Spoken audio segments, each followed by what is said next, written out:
Fox Sports welcomes you to the following presentation of the National Football League. It rained heavily earlier. A light rain falling now. Temperature cool in the 70s. Humidity is over 90%. We could see some showers throughout the afternoon here in Tampa Bay as the Bucs and the Panthers get ready to roll. And Carolina, if you go back to last year, they've won 7 consecutive regular season games. That's the longest current streak in the league. Again, regular season. And the year they started out 5-0, they went on to the Super Bowl against rookie Jameis Winston, trying to even the Buccaneers' record. Carolina won the coin toss. They deferred Graham Gano to kick off. 10 touchbacks in 16 tries through the first 3 games. He led the NFL in touchback percentage in each of the last 2 years. Bobby Rainey back to receive for the Buccaneers. He's the only Tampa player with a punt or kick return this year. Sure-handed Bobby Rainey if he gets the chance. Week 4, and he won't, is underway with the Bucs and Panthers from Tampa Bay as that's through the end zone, touchback 20-yard line. And Jameis Winston from Florida State, 3 straight games of at least 200 passing yards and a touchdown. Jameis has been not great with his completion percentage, but that yards per completion tops in the league.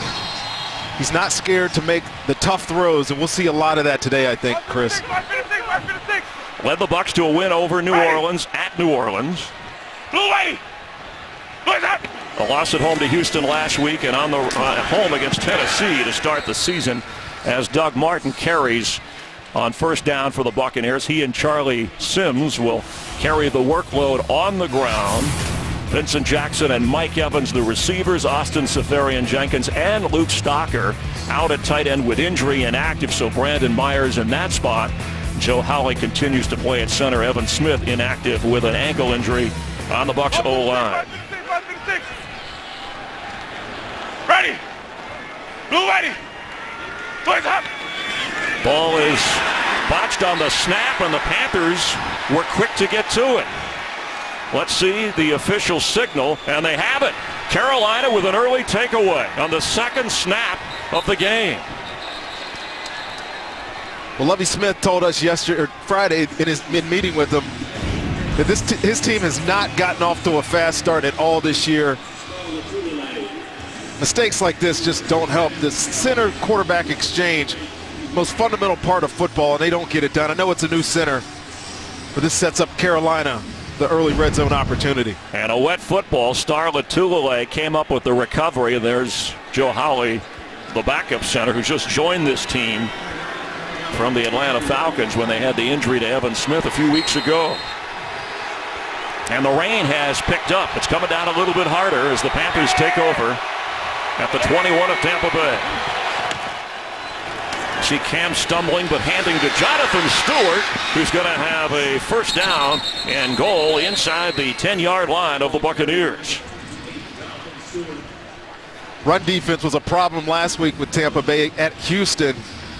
You know, they're last in the league defending the run. It's a gap control type defense, but they have yet to get on track in that regard all season. Jonathan Stewart just went over 5,000 career yards. He was injured late in the win last week. And Tolbert handles that football. And again, the rain picking up since the opening kickoff. Early red zone opportunity for Carolina. You're on the road. The weather is not going to be good today. These showers will be on and off all day, they tell us. They can get a quick score here. It's going to be sloppy. Gives them a much better chance to succeed here early in this football game. The Buccaneers defense has been awful in the red zone, defending or keeping teams out of the end zone. Cam Newton is running with the football, and we run out of bounds. A loss back beyond the 15. They get an opportunity here on third down to improve on that percentage. They give up nearly 90% scores in the red zone, and that's just unacceptable if you're going to be a winning team. Came in as the worst in the NFL percentage-wise, but they did the job on Cam Newton. Yeah, watch Jack Smith in the middle get penetration there and force that ball to bounce outside. He's not typically someone that factors in the run game. He's more of a one-dimensional edge rusher, but he did a great job there. 3rd and goal. He removed his visor, probably got wet for better visibility here. Underneath, he dumps the pass to Greg Olsen, and he's knocked down short of the 5, so it'll be 4th down. Good job by Tampa Bay's defense here. You get a sudden change situation, turnover, close to your red zone, get a big stop on 2nd down, and we're able to keep Carolina out of the end zone. Something that Lovie Smith will come to the sideline and congratulate his guys about. Graham Gano comes on to try the field goal of 24 yards. Remember, snap, hold all have to be smooth. He's had a couple blocked this year. Nortman, the punter, is the holder. And he knuckleballs that through. The damp football gives Carolina off to a 3-0 start and a 3-0 lead against their NFC South division rival Tampa Bay Buccaneers. Moments ago, Cam Newton, after the rain showers fell, removing the visor. Carolina settles for 3. Now the rain has stopped. It's going to be that kind of afternoon here in the Tampa-St. Pete area. Panthers, looks like he didn't just take it off. Looked like he destroyed that. He needed it off before the next play. He's in game mode as Gano kicks off for the 2nd time in a matter of minutes, and a chance to return for Bobby Rainey. And Bobby Rainey with one of the best returns for this team in a while. Helmets are falling off, and he's all the way out before Graham Gano made the tackle short of the 38-yard line. A 38-yard return. You get these squib kicks sometimes. You get an opportunity for a big return, and Bobby Rainey finds a crease there. It's sloppy out there. Guys falling around all over the place. They set him up with a pretty good starting position. Averaging 30 a return, sets up the Bucs offense as they trail but have the football. Jared Allen, new member of the Panthers, picked up this week from Chicago, longtime Viking in chief. Doug Martin is brought down right away after the 6th giveaway or turnover by this Tampa Bay offense. Carolina gets 3, but that's it as we check the Panther defense. Coney Ealy moved over. They've released Wes Horton early today, and Luke Kuechly remains out on the concussion protocol, back watching, did not make the trip with the team. Josh Norman, 3 takeaways this year, and a big one to save their victory last week. The pitch to Doug Martin. And he's brought down at the 40 by Thomas Davis, who leads the team in tackles. Let's check in with Kurt Menefee for a game break. Kurt? One game already, a final, the one that was played in London today, and the Jets roll past Miami. Eric Decker with a 10-yard score. They won 27-14. Jets now 3-1. Dolphins 1-3. Chris, Rondé? Thank you, Kurt. And the Dolphins pathetic early. Really disappointing with all the optimism there as the Bucs face a 3rd and 8.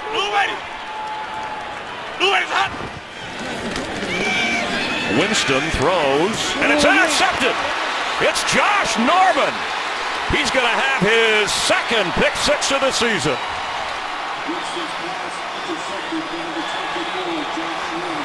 Well, you talk about turnovers and takeaways. You start the game, you have 2 of them immediately.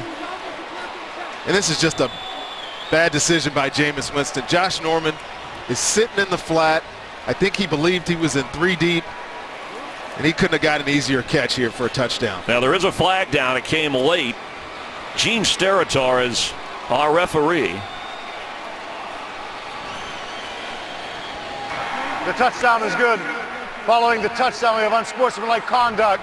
Defense number 24. 15-yard penalty will be assessed on the kickoff. We will now attempt to try. Yeah, he has been talked to about the taunting and unsportsmanlike conduct, but there's no mistaking. He won a game or sealed it in Jacksonville, and then the pick against New Orleans last week, and now has the Panthers with the touchdown return, and here's the excessive celebration. Hey, kid's balling right now. It's hard to, You had an it's hard interesting to disagree with him. chat with him, and Gano's extra point is good.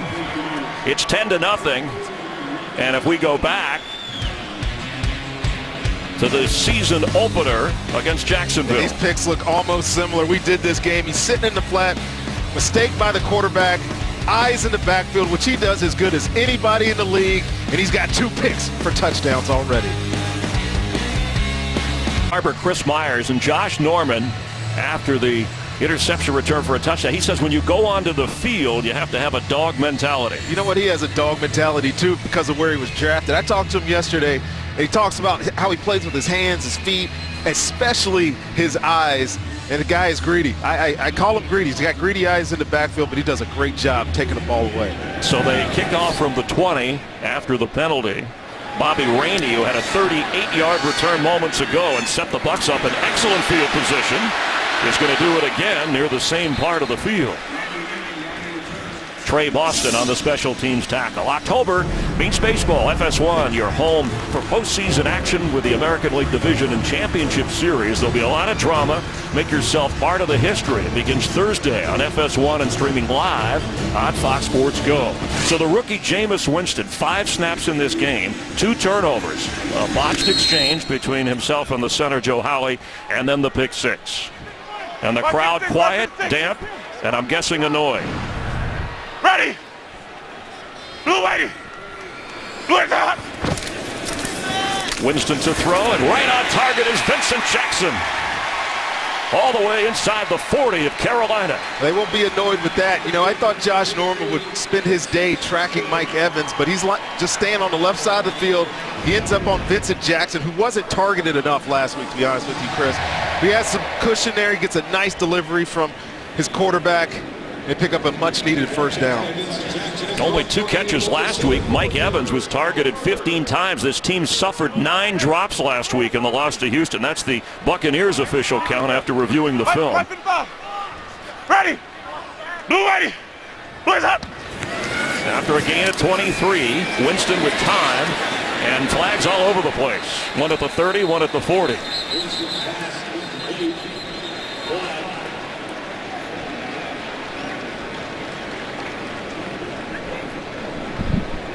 Again, Gene Steratore, our referee, one of the more respected officiating crews and one of the more respected referees in the league. There are fouls by both teams on the play. Illegal formation offense number 78 was on the end of the line of scrimmage uncovered. Also prior to the pass holding, defense number 32.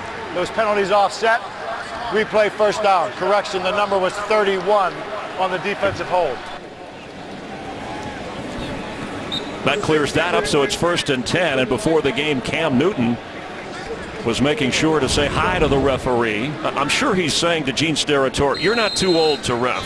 At 52, I think you'll do a fine job. 35. Blue whitey. Blue is up. Doug Martin has to fight for some extra yards.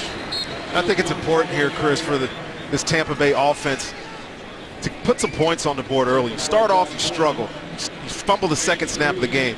First pass Jameis Winston throws is the interception for a touchdown. He has to build some confidence. Dirk Cutter has come out. He's tried to run the football. See if he can get this team down into the red zones. They get some points. Cutter, the former offensive coordinator in Atlanta most recently. The undefeated Falcons leading Houston at home, by the way. 7-0 in the opening quarter.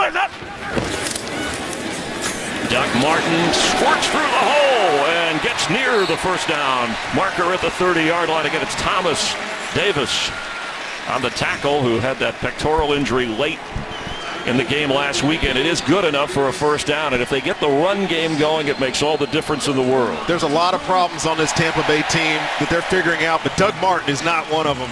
He's had a great start to his season. That yards per carry is a little misleading. But the guy, when you need positive yards, he's the one that's getting them. In the game they won, he had a season-high 78 yards on 21 carries in New Orleans. Martin again, rain falling again. He stays on his feet inside the 25-yard line.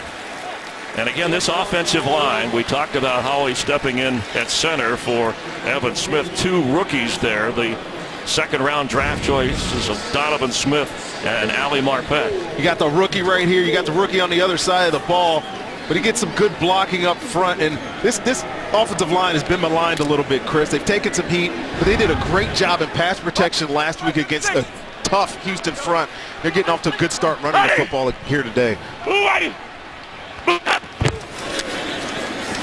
Doug Martin knocked down inside the 25. It'll bring up third and about 4. Ely and Shaq Thompson on the tackle. Carolina, despite missing Luke Kuechly, he was injured in the opener, not having Frank Alexander from the start of the season. Charles Johnson went on the injured reserve. They hope to have him back in 8 weeks. And again, they added Jaron Allen. But the defense in some close games has kept the Panthers undefeated.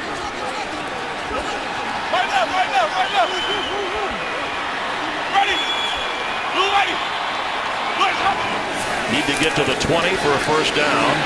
Floating it towards Josh Norman, and it's tipped away. Mike Evans was the receiver over there. I don't know if I'd test him again. Yeah, I'd avoid that side of the field. This kid, all of you have seen the interception he had last week against New Orleans. I mean, look at how high this guy gets off the field. He's playing good at football at the cornerback position of anybody in the league right now. He needs to find another target, I think. The next adventure, Kyle Brinza, as they line up for a field goal in the rain. Now, he made a 58-yarder last week, but he missed 3 other field goals and an extra point. One of those a 57-yarder. In warm-ups, he was 7 out of 8 and hit from 54. This one is up and through. And one of the people defending him last week was his quarterback, Jameis Winston.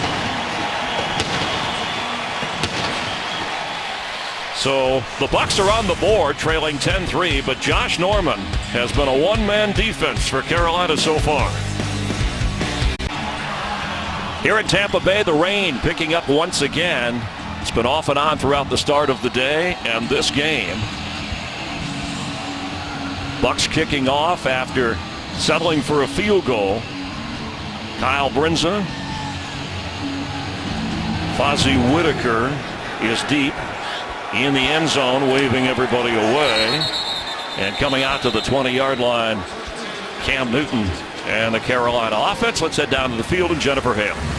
Well, Chris, this certainly does seem to be a breakout season for Josh Norman. I asked him before the game, what's the difference this season versus the other ones? And he said, really, it was off-season prep. He decided to out-train his talent level. And now, Chris, he says he is having the time of his life. He loves being out on the field. My goodness, does it ever show, Chris? Cam Newton off to the best 3-game start in his professional career. He has never been 3-0 individually. The Panther team has, leading this Carolina group. From the 20-yard line, it is Jonathan Stewart, and he will fight to get something out of nothing. Going back to Josh Norman, his college football at Coastal Carolina. He's from Greenwood, South Carolina. Greenwood High, the Eagles. DJ Swearinger, the Buccaneers, played on that same high school team.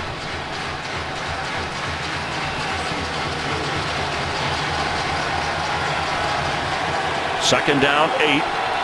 Stewart remains the back.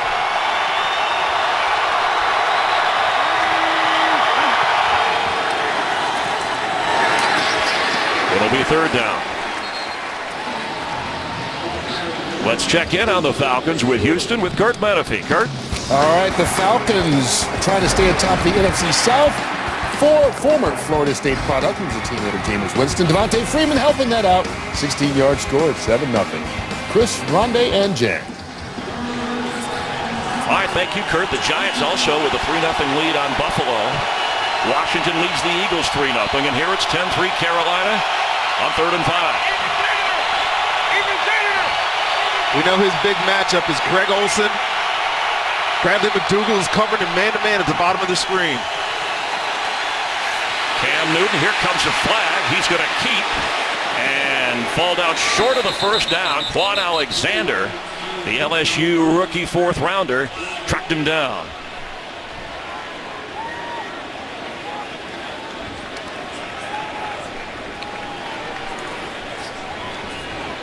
I think this is going to be a hold on Trey Turner there in the interior offensive line. the Bucs got to make a decision if they push him back and give him third or long. Illegal use of hands. Hands to the face. Defense. Oh. Number 56. Wrong. 5-yard penalty added to the end of the run. Automatic. First down. All right, a major penalty here. That's on Jaquez Smith. And the Bucs with 33 penalties coming into this game, tied for most in the league with the Raiders. Yeah, I thought this was going to be a hold there on Gerald McCoy as he goes to the ground there, Trey Turner. But yes, you can clearly see that Jack Smith had his hand up in the face mask of Mike Rimmers, and that is the call that Gene Steratore gave us. So it's a first down instead of fourth down. Just inside the 35. Jonathan Stewart gets up to about the 37-yard line before running into the Buccaneers. Will Goldston started at defensive end in place of George Johnson today. There's been some upheaval somewhat on this Bucs defense in general. We know that Alteron Werner, who's been a starting cornerback since he got here last year, is on the bench now for Tim Jennings. Will Goldston, who's had a pretty good start to his season, takes over for George Johnson as well. Just trying to get more production up front for this defense.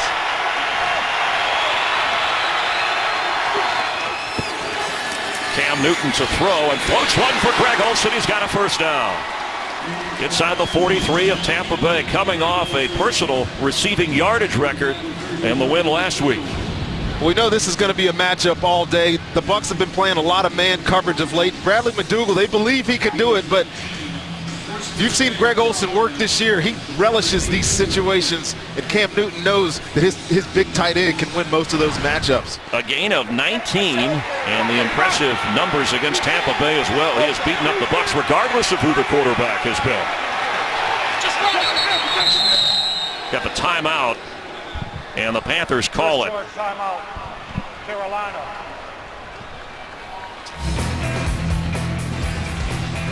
The Bucs with a trailing score of 10-3. Cam Newton in his 66th NFL start, 122 touchdowns, passing and running. Incredible numbers for Cam Newton, who's throwing on first down. Brenton Person is brought down right away by Chris Conte. Jericho Cotchery remains inactive with an ankle injury, and Kevin Norwood has yet to play a role as well, but a good defensive play from the former Bear. Yeah, great defensive play there. The Bucs have been blitzing a lot over the past couple of weeks, and it's put their safeties a little bit on an island to cover cover wide receivers, and Chris Conte just burst out of the middle of the field here and makes a great tackle for loss. A loss of 3. Burson can play all 3 receiver positions from Charlotte, North Carolina and Wofford College, a popular player in the area.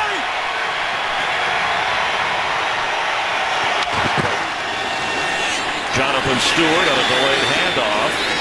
Fights to get all the way down to the 38 of Tampa Bay. It'll bring up third down, but a strong run by Jonathan Stewart. Now this defense for Tampa Bay, Lovie Smith has taken over this season, calling the defense. Leslie Frazier, his defensive coordinator. He has, and he wanted some ownership over this defense. It's what he was known for, and so he decided that if they're going to win or lose, they're going to do it on him.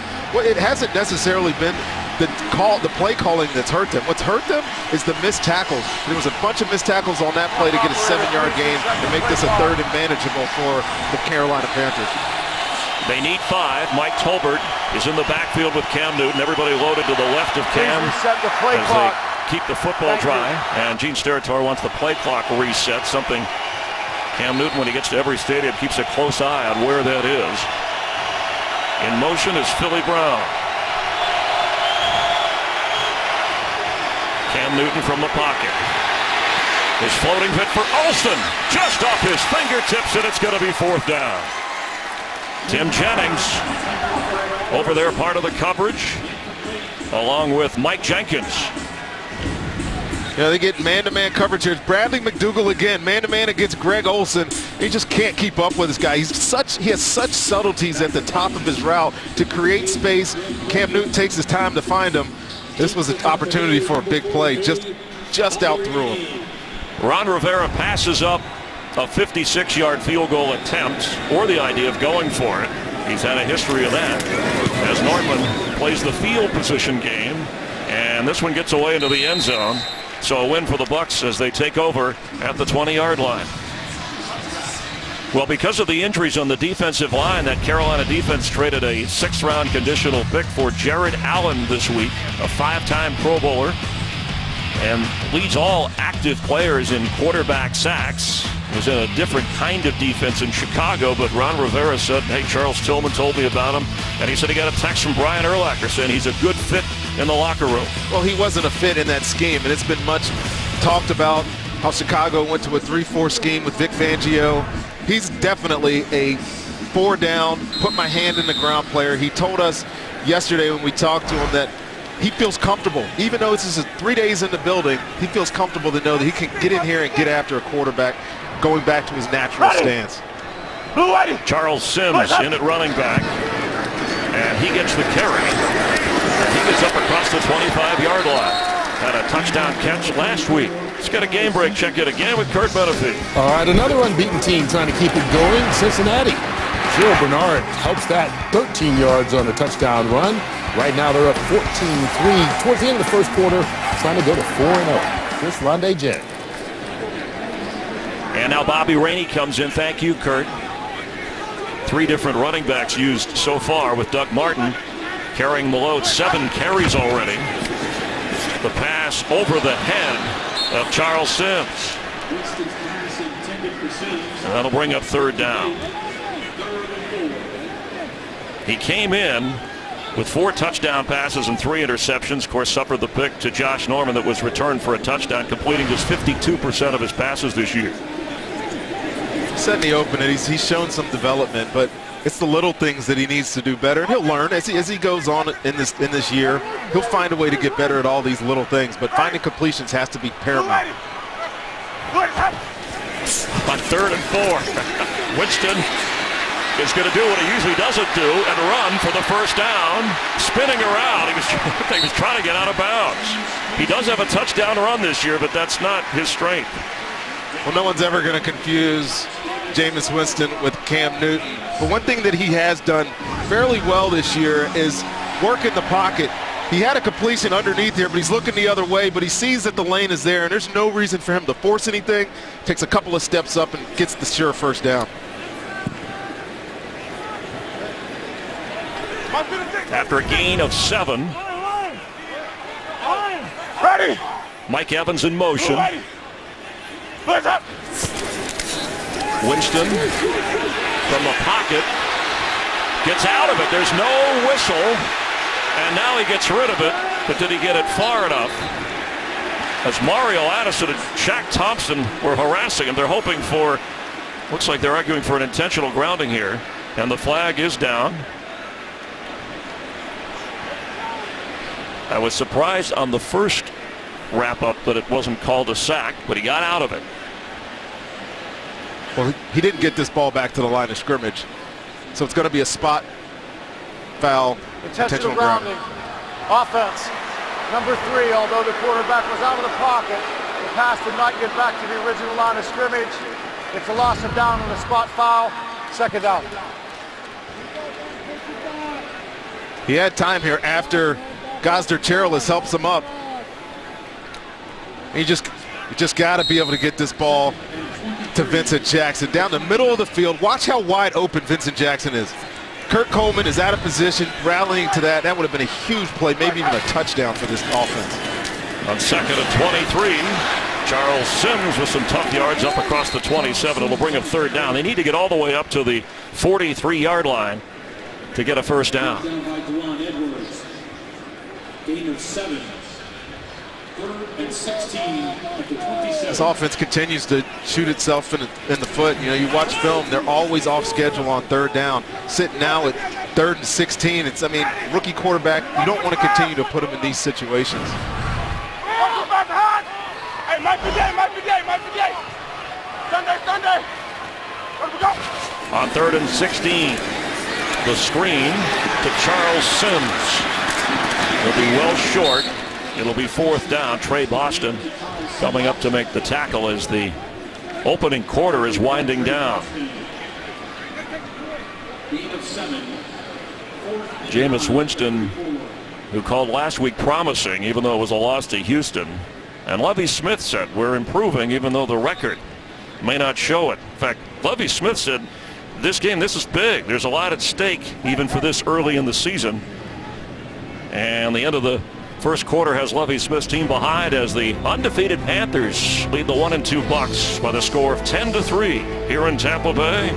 Fox NFL Sunday, back after a word from your local Fox station.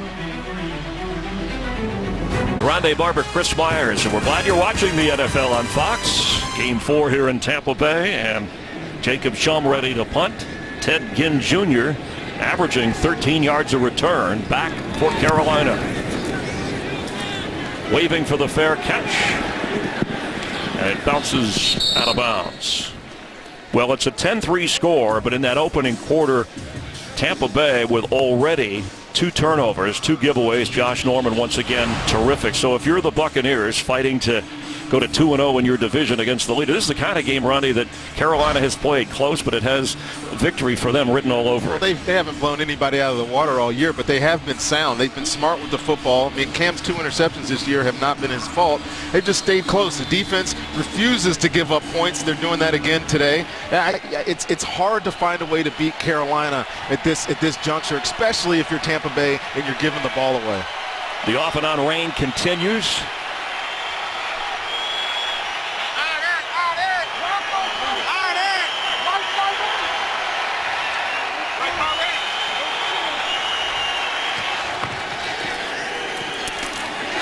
Newton's pass is tipped and incomplete. Let's get a game break from Mike Hill. All right, guys, Falcons trying to stay undefeated, taking on the Texans. How about Devontae Freeman? 3 touchdowns last week. He's got 2 on the day, 5th in his last 2 games. Falcons all over the Texans, 14-0. Chris, Ronde, back to you. And the Falcons don't play the Panthers until the last month of the season in December. They meet 2 times in 3 weeks. Will Goldston is the Buccaneer who deflected the pass of Cam Newton at 2nd and 10. Cam Newton fakes, and middle of the field, no. Philly Brown running across the middle, and Chris Conte was running with him. There's a flag down.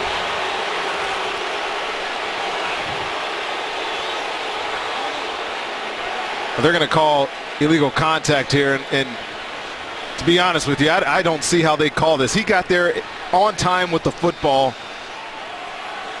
and it was really a great play by Chris Conte. Well, if they huddle and discuss it, Gene Steratore might say pick up the flag if it's not clear. This is not a reviewable play, obviously, but we can show you the replay. So, Ronde, you get a bird's eye view having played in the secondary. Yeah, just take a look at the end of the play, and Chris Conte, simultaneous contact. He doesn't affect the body of the receiver. After discussion, there is no foul for pass interference. Ruling is an incomplete pass. 3rd down. You know the pressure on Cam forced him to throw this ball late, but Philly Brown was wide open, and really, that's textbook. He doesn't pull the jersey of the receiver, gets his hand across the body, and Conte, you look at his reaction. He's like, "Are you kidding me? I couldn't have done it any better.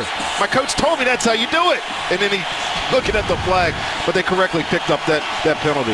1 of 4 former Bears Lovie Smith has on this Buccaneer defense.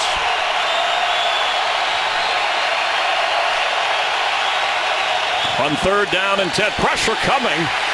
Cam Newton working, sideline, gets rid of it, and just survives. It's 4th down. It was Jack Smith with 4 sacks coming into the game, chasing Cam Newton. Watch Jack Smith. He's at the top of your screen right here. Got a Philly Fozzie Whitaker out there, and nobody accounts for him. Cam Newton is so athletic that he's able to get away from this, but this could have been an easy sack for the Buccaneers.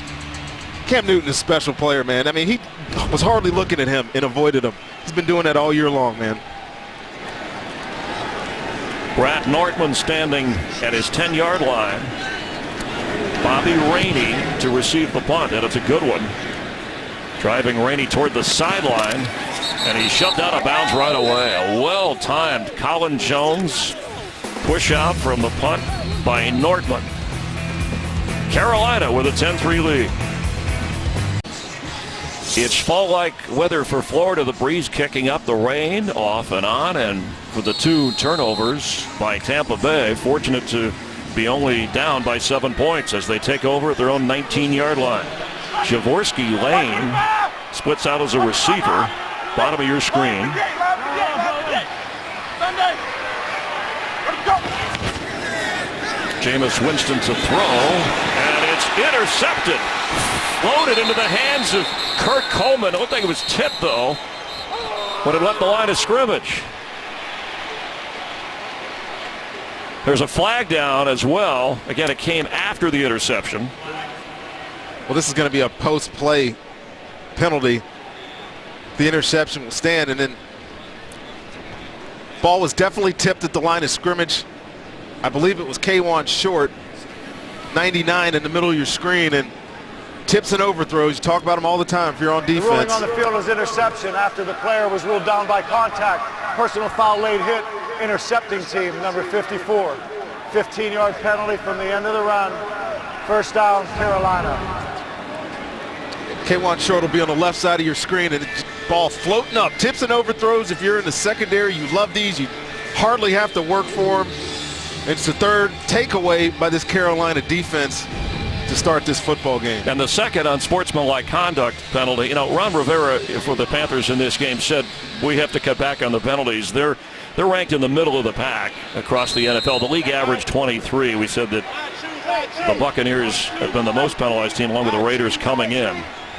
And already 3 mistakes by Tampa Bay's offense. But the Panthers moved back after the penalty to the 45 of the Bucs. Jonathan Stewart carries. For the Panthers, that's now 9 takeaways, including those today.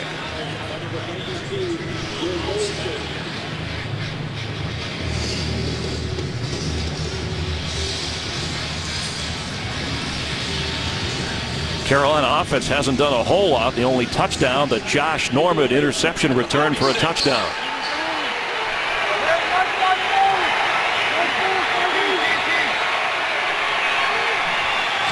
After a loss of 1, pressure on Cam Newton, and he gets away.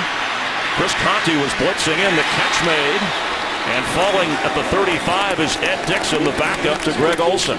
And Cam Newton doing what he does best. Well, Cam's laughing at these blitzers that are coming up free to him because he's just a better athlete than these guys. I know Chris Conte is free here, just like Jack Smith was free on the last pressure.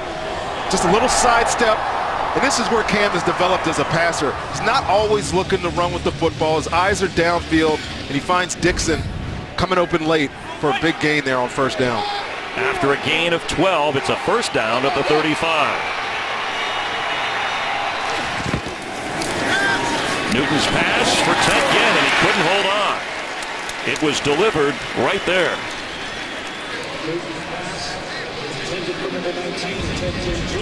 Yeah, this was a good throw. Good coverage, though. It's in a tight window.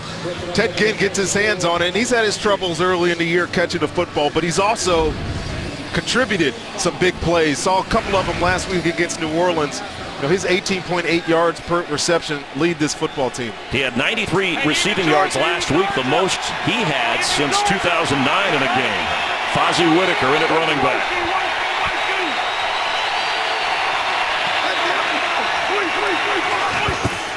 Cam Newton running right. Cam Newton with another first down. He leads all quarterbacks this season in rushing yards and rushing attempts. Well, if you're Tampa Bay's defense, you got to know when they clean out the backfield, have 4 eligible receivers to one side of the field, that this is going to be some sort of quarterback keep. He recognized that Tampa Bay was in man-to-man defense, saw the linebacker move outside with him, and it gave him a huge lane to pick up some yardage there. He's second on the team in rushing. Mike Tolbert in the backfield, along with Greg Olsen. Pass middle of the field open. Catch made. Brenton Burson with a first and goal for the Panthers. Just impressive. We saw it last week, the kind of rhythm that this offense can get in when Cam is delivering good passes. You know, he stands tall in the pocket here, and Brenton Burson's coming open late and over the hands of a leaping Jack Smith. They're just impressive. I can't say enough about how Cam has played the last 2 weeks. After Stewart carries, Cam Newton is 5 out of 10 so far. Has not made a mistake. and he's run the ball 3 different times. But 3 turnovers have been the story of this game on 2nd and goal from the 6. Well, as impressive as this 3-0 start has been, Carolina has had a tendency to keep football teams in games, and they play close to their competition. They get a touchdown here, though. They got to feel real good about how they're playing on the road at Tampa Bay. Greg Olsen, bottom of your screen.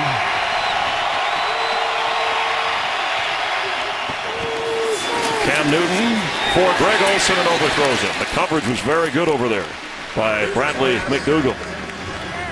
It'll be 3rd and goal. Tampa Bay is showing their hand every single time they split out Greg Olsen, and Bradley McDougald, number 30, goes out there and lines up on him one-on-one. They know it's man-to-man. He's their best matchup, Greg Olsen is, and he's thrown at him now 4 times in this situation. Really good job here by Bradley McDougald staying inside and in front of him, and the ball is overhead. It's uncatchable for Greg Olsen.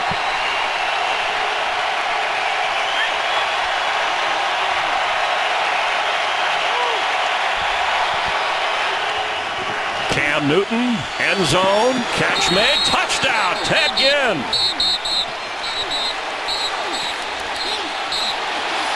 Now he's waving it off. Did he juggle it? The arms went up.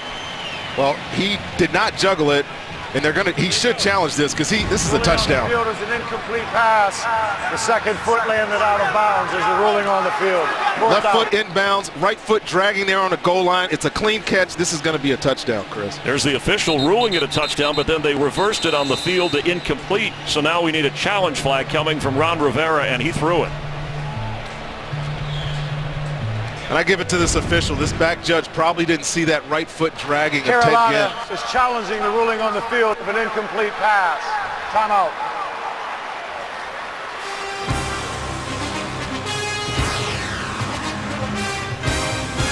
Well, initially the sign for touchdown, then overruled incomplete. So Ron Rivera challenges on the touchdown catch, no catch from Ted Ginn. Gene Steratore has taken a closer look. After review, the ruling on the field is reversed. The receiver did have possession of the football and taps his left foot, getting 2 feet in. The result is a touchdown. Carolina will not be charged with the timeout. Rondé, you were quick to call it a touchdown. Our rules analyst Mike Pereira watching as well. Mike? Yeah, and I think Ed Walker, the head linesman, had it all the way. You had the side judge come in to overrule him, and you know the goal is to communicate and try to get it right. And so the side judge imparted the advice to head linesman Ed Walker, who's a new guy, but his call originally was right. The extra point is good. Thank you, Mike Pereira. And Ron Rivera now 3 out of 5 in challenges this year, and it's a 14-point Panther lead.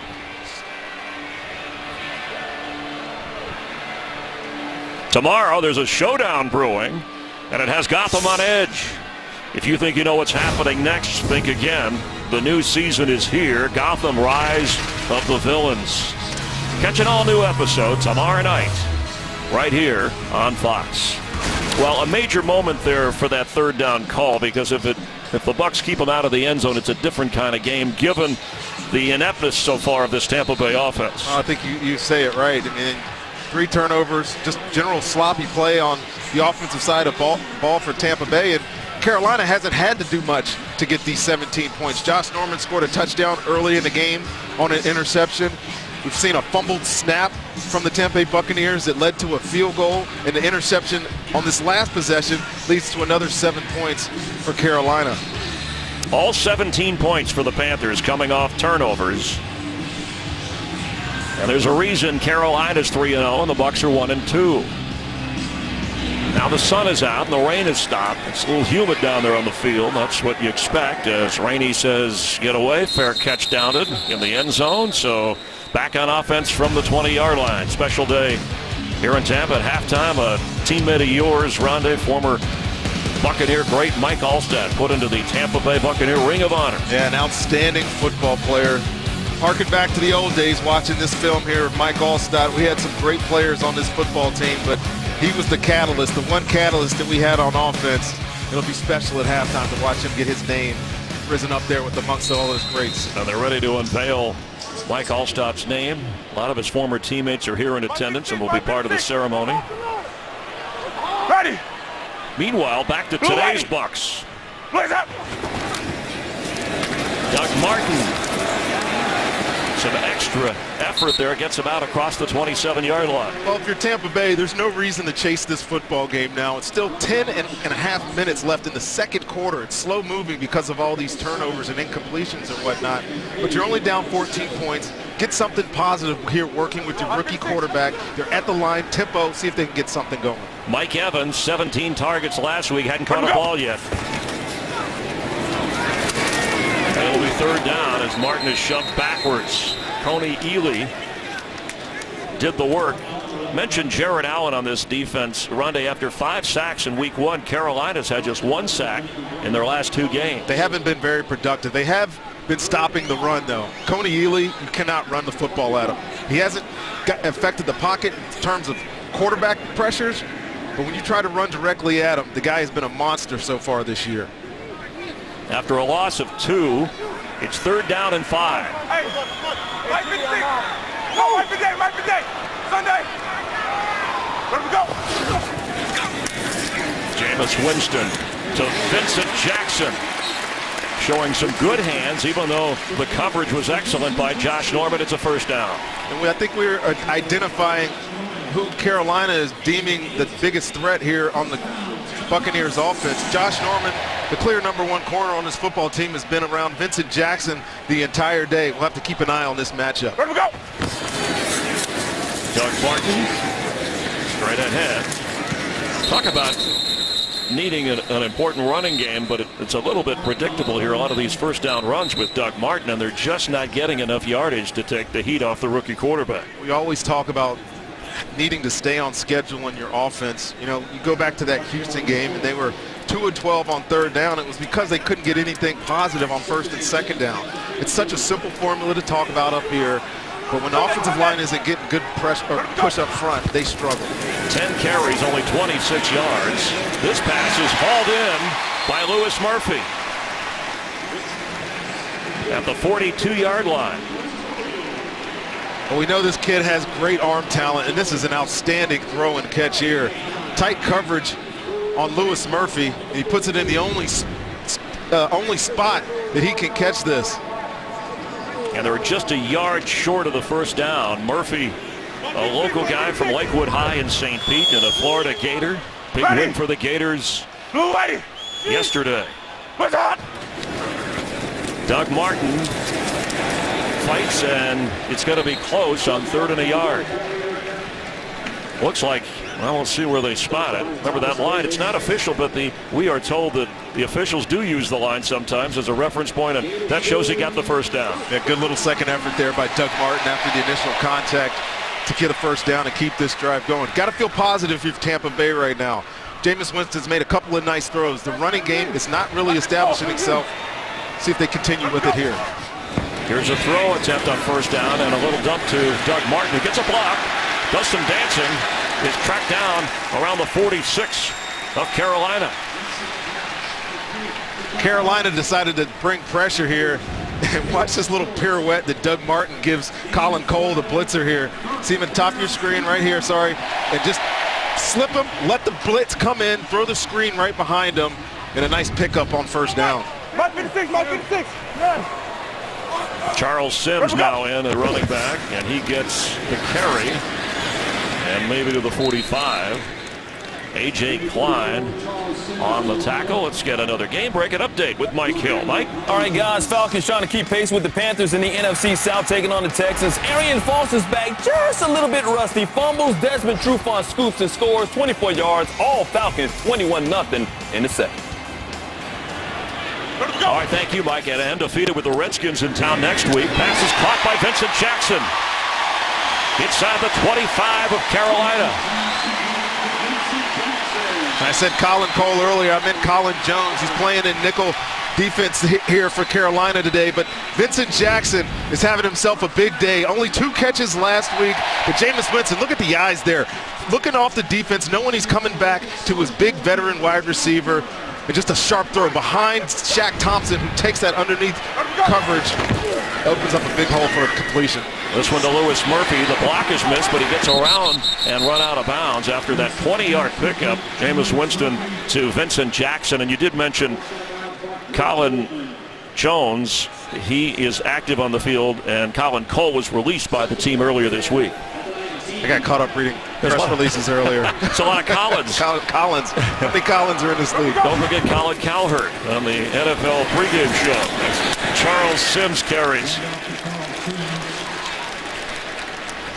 And an impressive drive for this Tampa Bay offense. They got the tempo going in this offense. Jameis, even in the preseason, we saw him much more comfortable when he's calling plays at the line of scrimmage. And I don't know if it's a rhythm thing for him, but he takes him to the huddle, not necessarily as effective early in this game. I like the changeup by Dirk Cutter to give themselves an opportunity to play a little faster. And on 3rd and 1, Vincent Jackson being shadowed. You can see that Josh Norman is, well, he was going where Vincent Jackson was. Now they move him to the right side. Winston can run for the first, instead completes. Inside the 5 is Vincent Jackson. Looks like the ball may have come up, and he held on to it. And it's a 1st and goal, Buccaneers. Great blitz pickup here on this.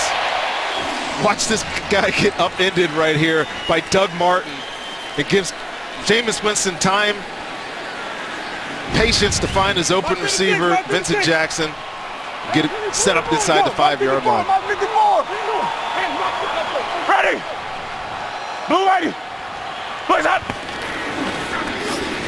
Doug Martin, touchdown, Tampa Bay!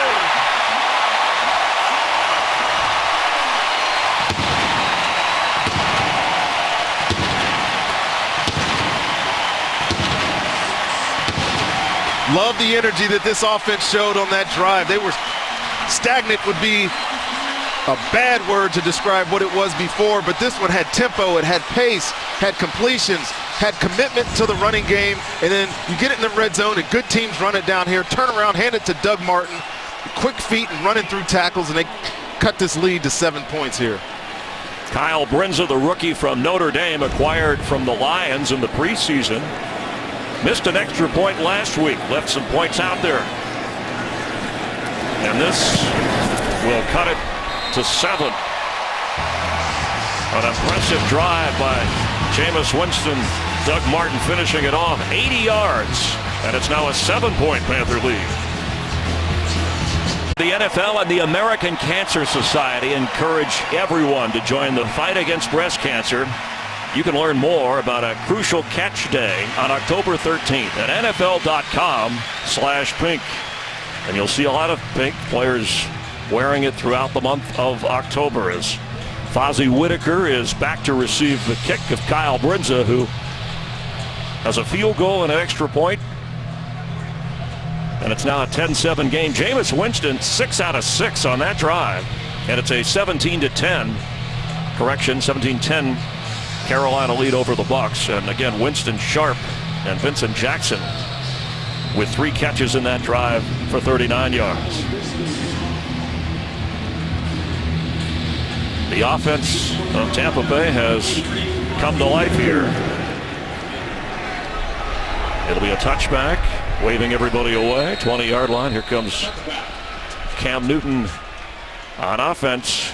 And after the Winston to Jackson passing got them close, Doug Martin got the Bucs in. From the fans here in Tampa Bay. Cam Newton and the Carolina offense from the 20 with Stewart the back.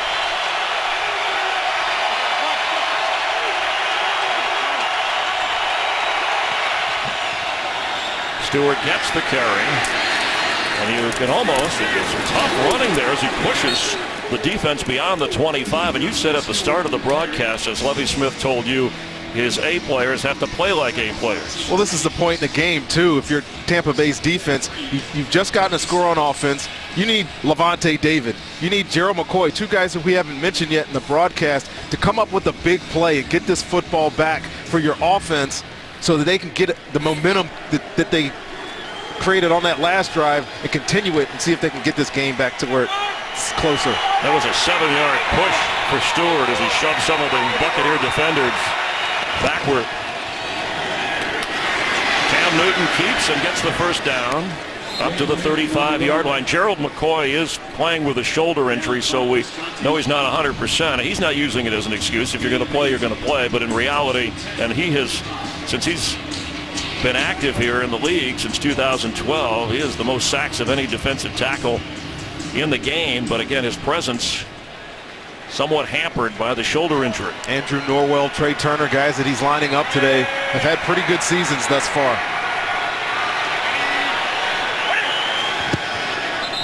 Here comes a flag on first down.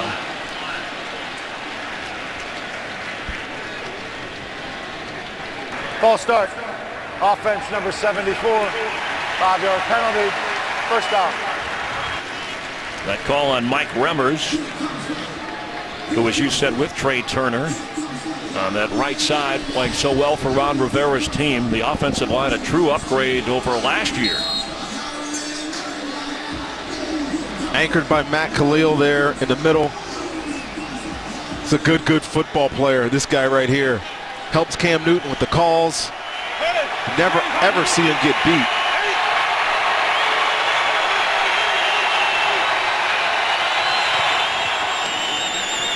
Cam Newton is going to go down. It's a sack for Tampa Bay, and there is Gerald McCoy as if you cued him from the booth.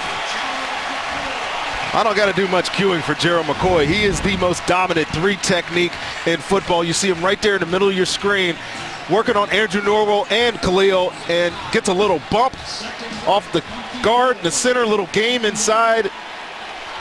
He comes home with his 3rd sack of the season. And nearing the 2-minute warning, the penalty backed him up the sack, backs up Carolina even more. Carolina will have 2 timeouts. Facing a 2nd and long. And we just had a timeout called. Tampa Bay used it to preserve more time, hoping from their point of view they can pin Carolina in here and have field position before the half. The Panthers get the ball to start the second half. Let's take a look here at Cam. He came up limping after this sack, and Gerald McCoy did end up tackling him low. I just don't see anything that would have caused him any distress there in his lower body. To keep an eye on that and see if it becomes more of a problem here. That's the 6th time that Cam Newton has been sacked this season. Well, we've talked about it endlessly. His offensive line has done a good job. You know, they brought in Michael Orr in the offseason, much talked about. He's had a good season. He's given up some pressures, but as a unit, this group has been really, really good. And Cam has been smarter with his decision making. It's helped this unit, this offense in general.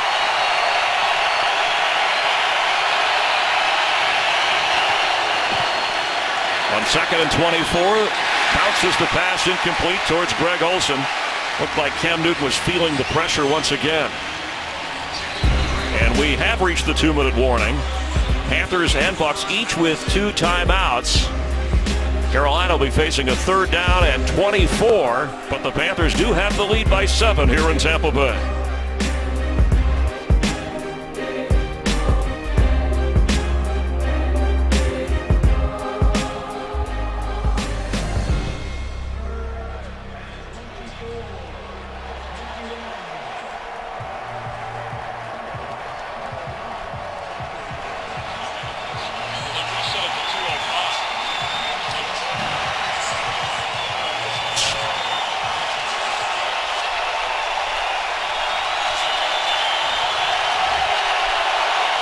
Correction, there was 1 second left on the clock. They had reset prior to 2:05. The last play took 4 seconds. They have reset the clock. No 2-minute warning yet. On 3rd and 24, here comes a flag. Pass to Fozzie Whitaker, and he's going to get knocked down at the 31, short of the first down. And sorry for the confusion on the 2-minute warning and the clock, but they had some issues here, obviously, with the stadium. The officials also keeping time down on the field and trying to coordinate. Illegal formation. Offense number 73. Penalty is declined to result of the play. 4th down. This is also the 2-minute warning. Well, there we have the official clarification. We have reached the 2-minute warning. This time I promise. Get apps, videos, and more at itunes.com/NFL. Buccaneer defense with a stop, and now Carolina punting with Nortman at his own 17-yard line.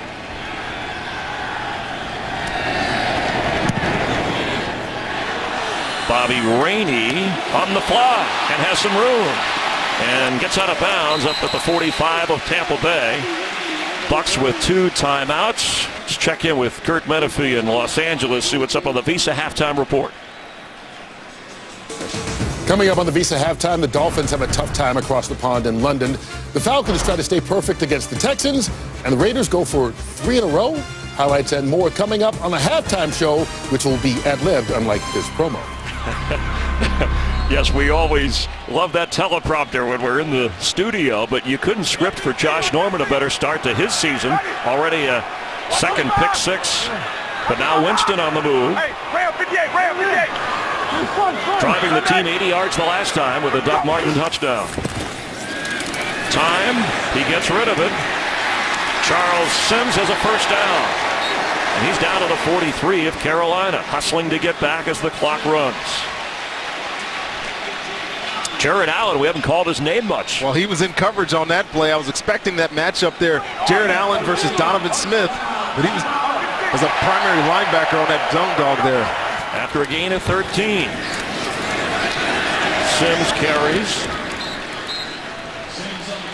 You know, this Carolina defense had problems last week with New Orleans when they got in some hurry-up offense. Were able to move down the field. Now, of course, they were able to stop them in the red zone. See if they were able to get a stop here against Tampa Bay right before the half. After a 5-yard pickup. Time for Winston. And open is Brandon Myers for a first down catch. Sean McDermott is choosing to be aggressive on this 2-minute drive. That's the second blitz in succession that we've seen. And Jameis Winston has done a good job finding a completion against the pressure. Defensive coordinator of Carolina, McDermott, and Dirk Cutter, the offensive coordinator, calling in plays for Winston, who just heaves this in the direction of Vincent Jackson, who has been the go-to guy today.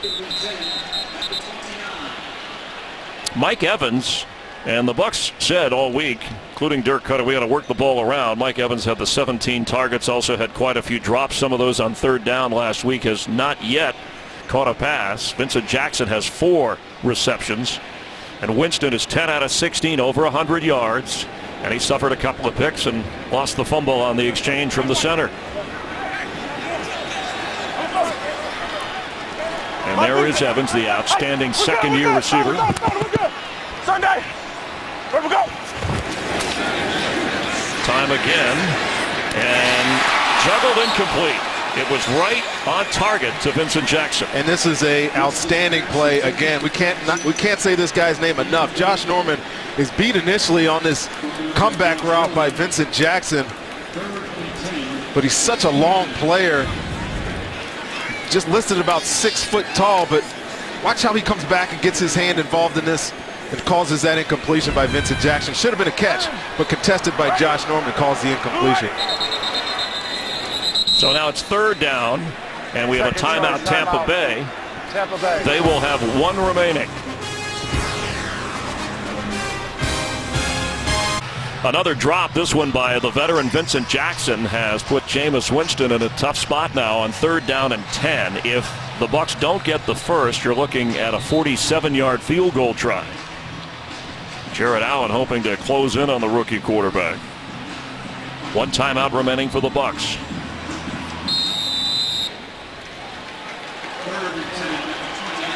Mike Evans to the bottom of your screen. Vincent Jackson to the top. Ready.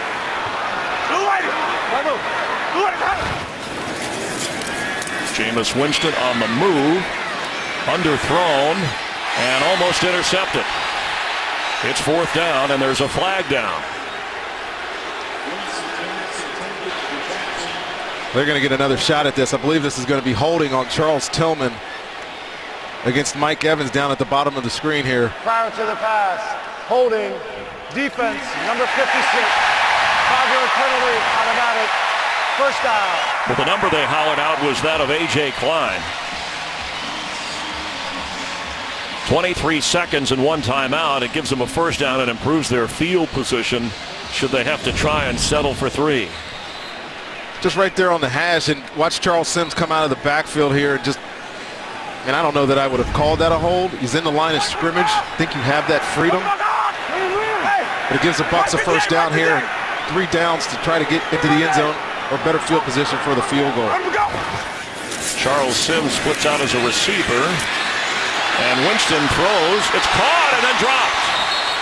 Vincent Jackson with another drop, but a terrific play by Winston, who was in the grasp of Jared Allen. My goodness. This is inadvisable, I think, by Jameis Winston. But he sees a running lane and just, I mean, I'm sure his coach on the sideline, Mike Pajakian, the quarterback coach, is not encouraging these types of throws in a 2-minute drill when you're in field goal position. But he got away with it there, Chris. And Vincent Jackson could have bailed him out and did not. Hey, Mike be dead, Mike. Ready. Blue ready. 16 seconds. There's Mike Evans. Quickly goes to the ground, and they're going to have to use their last time out with 11 seconds and a 3rd down play. So you have to be careful here, Rondé. You're either going for the end zone or you're kicking the field goal. You don't want to come away, if you're the Bucs, without any points. You're looking at a sideline completion. If it's not there, it's going to go out of bounds. Or if you're Dirk Cutter, you're telling your young quarterback, this ball goes into the end zone on a sure completion or out of the end zone. Turnover here absolutely kills you. A sack absolutely kills you. Got to give your kicker an opportunity here to kick this field goal if the throw is not there for him. Jared Allen thought he had a sack. Right now you're looking at a 36-yard attempt for a field goal. Brinza has made today from 42 for Lovie Smith. The sun is shining. The Bucs are threatening. Ready. Blue ready. Winston, sideline, out of bounds, first down. That's Cameron Brate, backup tight end with Jenkins and Stocker inactive today. And that's a good executed play by Jameis Winston. Give your kicker another 7-8 yards there. Get him in a more favorable position. Just a note, though, from last week, he was in this position 3 times and missed kicks on 3 occasions. They need to get points on the board here, make this 17-13. And be honest, Chris, the Bucs will probably feel good about going into this halftime only down 4 after the way their offense turned the ball over in the first half. 29-yard attempt.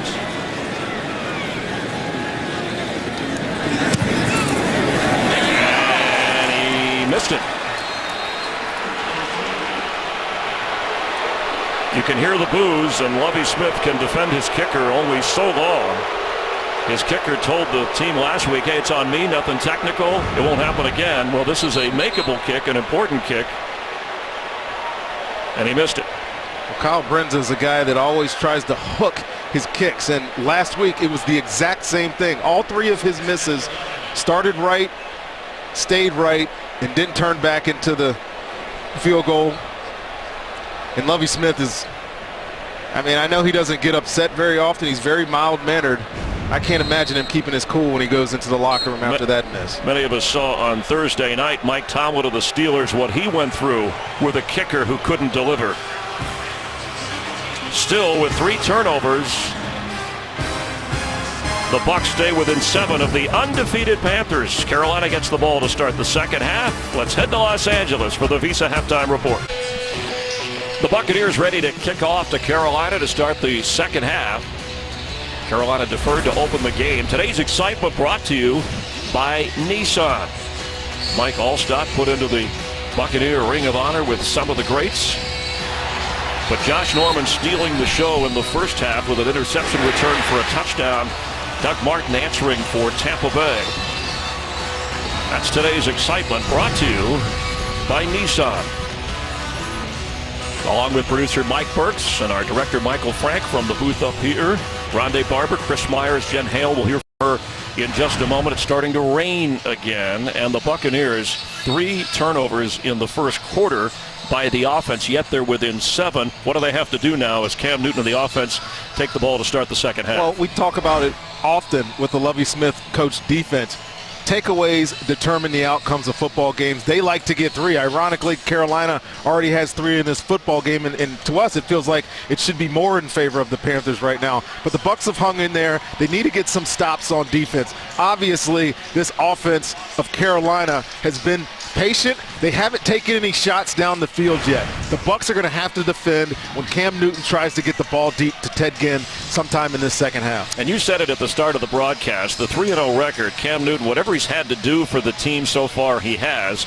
Meanwhile, the rookie Jameis Winston, who came in with at least 200 passing yards and a touchdown in each of his first 3 games, has been playing from behind from the start. And that stat line is pretty typical of what Jameis has been all year. The completion percentage isn't particularly high, but the numbers have been there.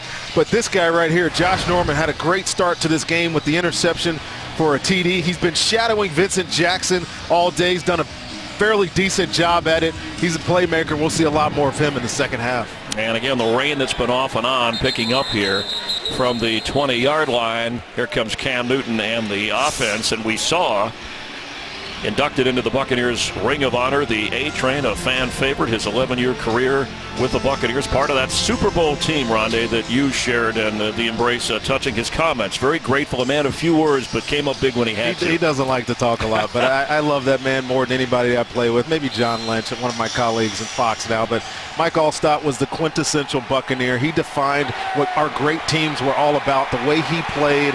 I loved watching him play. I love him as a man today, and I'm proud as anything that he's in the Ring of Honor here in Tampa. Ball is fumbled on the handoff. It's out there for somebody. The Buccaneers are on it. Tim Jennings with the takeaway. Well, I apologize for waxing poetic there, but this game starts in the second half much like it did in the first half, except it's against Carolina now. This is just an exchange problem because of the wet football. Cam Newton was trying to get that to Jonathan Stewart, and Tim Jennings falls on that fumble, but Tampa Bay talked about turnovers, needed to get one, and they start the second half with a great opportunity to get some points on the board. Jennings had to be helped over on the sideline, but the football is slick. Sure, Ron Rivera is going to remind his team about that. So first takeaway by Tampa Bay, first mistake by the Panthers with the football, and after a missed 29-yard field goal right before the half by Kyle Brinza of the Bucs, it sets them up nicely at the 25 of Carolina. Adam Humphries has come into the game. Free agent rookie from Clemson. Hand off Doug Martin. And if you're the Bucs here, as Coney Ealy makes the stop, you have to think about how confident your kicker is when you're making decisions down here. Let's check in with Jennifer down on the field. Well, Chris, the wind and rain picking up here down on the field. Good news for Panthers fans is Ron Rivera tells me there's no injury to Cam Newton. But goodness, he lit up this Panthers squad at halftime over missed opportunities and what he called stupid penalties. Meanwhile, Lovie Smith got to be happy with that start. He spoke to his team about ball security and making smart decisions. Chris, especially as this weather deteriorates. Ready! Blue white! Place up! Cam Newton flips it to Doug Martin, who juggles but hangs on. It'll be third down. Jameis Winston, yes, but yeah, you saw him on that first snap. Extra careful with the exchange with the center. Again, there on that snap. You know, this rain is so intermittent. It comes on, it goes off. It's going to be a factor later in this football game. Interesting that last week Mike Evans had 17 targets. He's only had 3 today. Vincent Jackson has had 7 targets today, and he's made 5 catches, but he also has dropped the football. And now a third down and 3.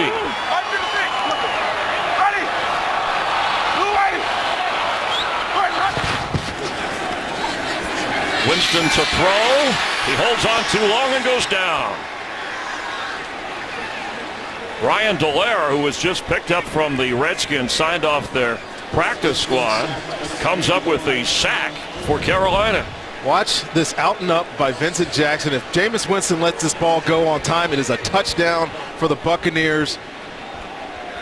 He was looking there the whole way. He should have just let it fly. I know that pressure is in his face.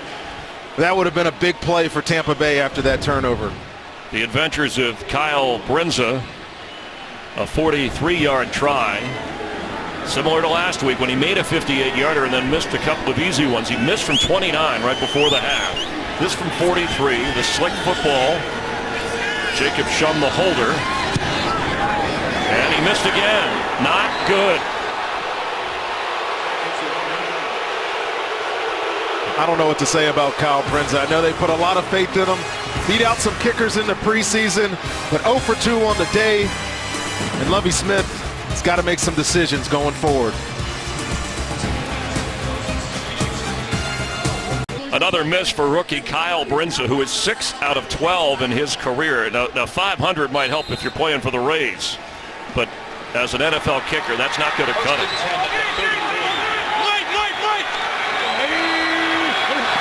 On first down, Jonathan Stewart with a big hole.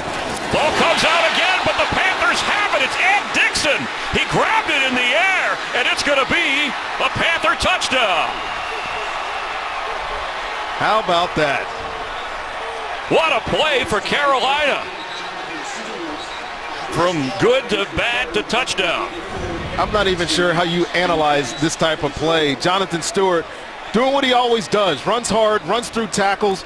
Bucs come in, and Chris Conte gets his head right on the football. And Ed Dixon, I mean, Johnny on the spot is the most overused cliche ever, but it doesn't get any better than this. Right place, right time, but to Dixon's credit, he took it all the way in for the touchdown. And if you're looking as a Buccaneer fan, you have a drive at the end of the half, a positive drive at the end of the half, give yourself a chance for a field goal, no points. You get a turnover to start the second half, Kyle Brindza, no points. And then you get a freak play like this, and now all of a sudden you're down 24-14, and nothing is going right for Tampa Bay. Well, there's a reason Carolina is undefeated. And while the Bucs are 1-2, 67 yards, a loose football in wet weather, but Dixon knows what to do with it for Carolina. Celebration on the Panthers sideline as Ed Dixon grabbed the loose football and took it in for a touchdown. It's a 14-point Carolina lead, and it all goes back to the Kyle Brindza missed kick. Greg Olsen was in stunned disbelief as he gave Ed Dixon a hug there after that touchdown. As you were watching this. By the way, the joy over there on the sideline for Tampa Bay, Brindza has now missed 16 points worth of kicks in the last 6 quarters. 5 field goals and an extra point. And you have to wonder at what point Lovie Smith and the Bucs start thinking about, do we have to think 4 downs and go without a kicker the rest of this game? Well, if I'm him, I'm thinking that right now. You mentioned Mike Tomlin had that situation on Thursday Night Football this week. I don't see why it's any different right here. He has absolutely no confidence. He shouldn't in a kicker with that many misses. Touchback out to the 20. October, baseball, FS1. Your home for postseason play in the American League Division and Championship Series. There'll be high drama and history. It begins Thursday on FS1, streaming live on Fox Sports Go. Jameis Winston was an outfielder and a pitcher for Florida State as a reliever, a sub-2 ERA during his couple of seasons, drafted in the 15th round by the Texas Rangers, who were in the postseason. That was back in 2012, but in the first round, the very first pick for Tampa Bay here in the NFL. Blue lady! Who is that? Doug Martin. Jameis Winston, by the way, Tampa Bay's 5th first-round quarterback if you go back to Doug Williams, Vinny Testaverde, Trent Dilfer, and Josh Freeman. But now he's down by 14. Well, he's going to have to come up with something special here in the second half. I mean, so many missed opportunities.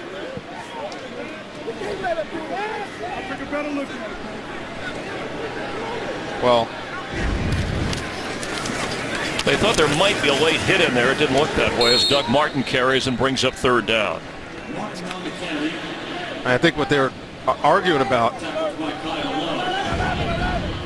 is watch Ryan Delaire here, number 91 at the end of this play. Doug Martin's on the ground, and I mean, helmet, that is absolutely a late hit. And it's not going to be called here on the field. It's too far past, but the NFL will make that right come Wednesday next week, I'm sure. Now 3rd down and 2. Ready. Blue lady. Winston's pass is juggled and held out to by Mike Evans, who carried some Panthers with him to midfield. He caught it.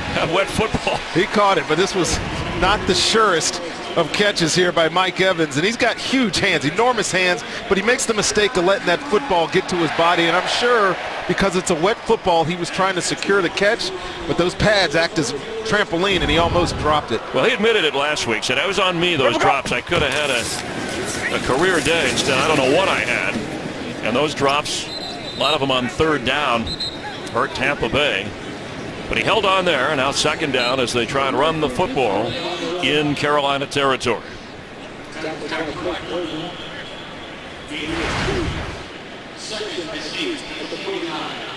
Mike Evans' numbers for the day, and I got to imagine in the second half of this football game, being followed by Charles Tillman, Josh Norman's getting the assignment on Vincent Jackson. He'll get even more targets. And now the sun is out. The rain has stopped for the moment. Pass is knocked loose by Tillman as it went into the arms of Brandon Myers. It would have been short of the first down. But that's what Tillman does. Third on the team in tackles. Another former Bear playing on this Carolina team. We know there are quite a few. It's amazing that he doesn't have a turnover calls yet, because this is quintessential Charles Tillman. Always ball aware, playing the ball. That punch right there does it better than anybody in the history of football. He calls that incompletion. Looking for his first takeaway as a member of the Panthers. Jared Allen, Greg Olsen, former Bears for Carolina. On third down, Winston lets it go. Behind Vincent Jackson, it's intercepted again. Guess who? Josh Norman. His second pick of the game. All the way inside the 35 of Tampa Bay. Josh Norman does an outstanding job of cutting underneath Vincent Jackson here and getting this interception. Jameis Winston throws a ball that's a little behind him. It's almost too easy for him. He's not going to drop that thing. You know, he has some inaccuracies. Gets a little too long in his strides. I think that was the situation there. The ball floats on him. It's not accurate, and it's another turnover for this Carolina defense. 4 takeaways. Norman with 2 interceptions today. He's got 4 interceptions for the year already, along with a recovered fumble. 5 takeaways in 4 games for Josh Norman. Jonathan Stewart gets inside the 30. And with a 14-point lead and nearing field goal range, Panthers hoping to make it more difficult for a Tampa Bay comeback attempt. No, Carolina is somewhat conservative on offense the entire game, but you know, they score a touchdown right here, Chris, make this a 21-point game. I just don't see Tampa Bay having the ability to come back. They just continue to shoot themselves in the foot.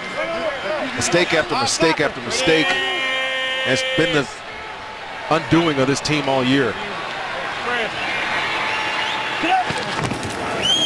Cam Newton has it with room to run.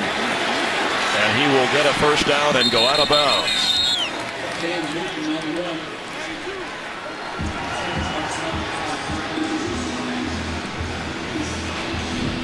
You talked about Cam Newton doing whatever is necessary early in the season against Jacksonville. He had to run a little bit more. Last week he had to throw a little bit more. He's playing to the pace of his defense and the team around him. That's exactly what he's doing. I mean, if you look at his stat line right now, it's unimpressive. 67 yards passing. He's got about 25 yards rushing, I think, at this point. But at no point does he look out of control, and he's doing exactly what he wants with this offense, with this lead. After picking up 10, Cam Newton to throw, hesitates, has plenty of time, and that's it. Well, it was almost intercepted by Levante David, who dropped the ball. It was right in his hands. Well, I'm not quite sure what Cam Newton's thinking throwing this ball so late to Ed Dixon. But again, something that's indicative of this Buccaneer team. One of your A players, talked about it earlier, Levante David is a great football player in the NFL. There is no way he shouldn't catch this ball and have a turnover for Tampa Bay. He hasn't had a great start to this season, and he admitted it. C-plus grade he gave himself for the first 3 games, and that's about an F in my book right there, dropping that interception. Could have been a game changer. Cam Newton will keep it and has room to run straight up the middle after tiptoeing around. You know, we've been talking about the weather here all day. We want to send our thoughts out to those who have been affected by the heavy rain and wind and storm up and down the East Coast, especially in South Carolina. Some of the, well, they're calling it maybe the worst rain event in hundreds of years. More than 2 feet in some areas near Charleston. So a lot of football fans, Panther fans watching from there. Our thoughts are with you.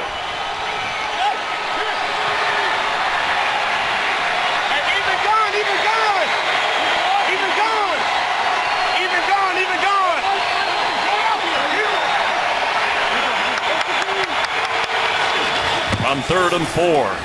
Time underneath, completes, and Ted Ginn is in for the touchdown. Gliding across, second touchdown pass for Cam Newton today. Well, this is just like stealing here for this Carolina offense. They get him in man-to-man coverage.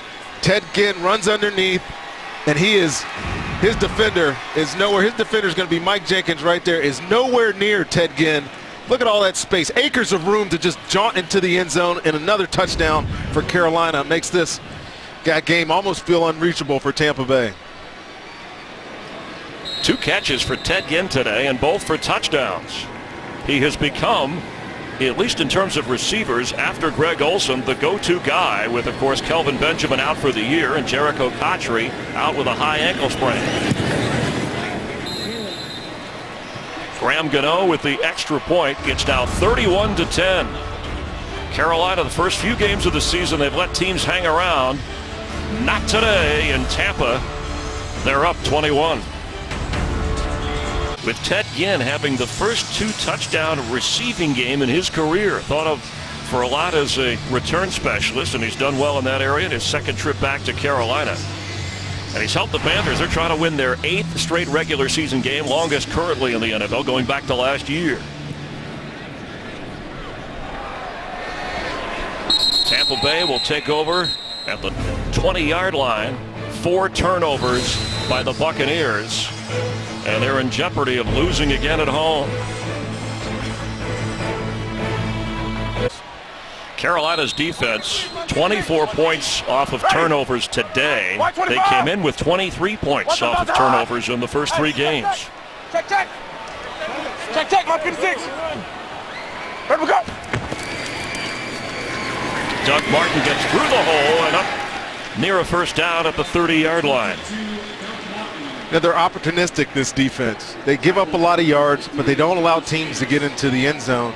And you got a rookie quarterback here in Jameis Winston, and he's made some mistakes. He's made some bad throws, had a ball tipped that was an interception. You have A-plus players on this defense, Josh Norman being one of them, Thomas Davis, who we haven't mentioned much tonight, being another. You add Jared Allen to this mix, you got to like their chances on this side of the ball. Doug Martin will get into the clear.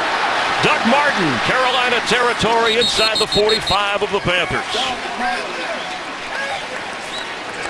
Bucs are trying to run their way back into this game.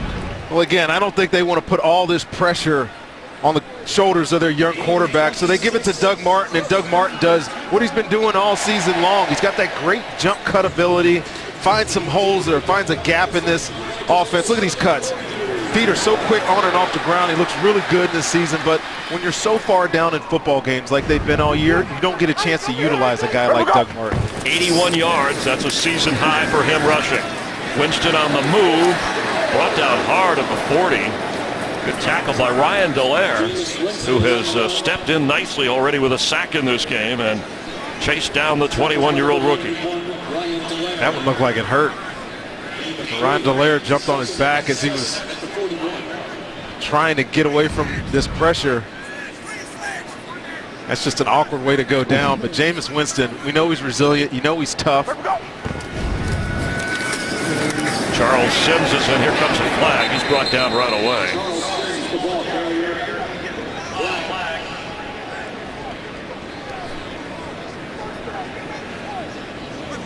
Only 2 penalties accepted on the Bucs today.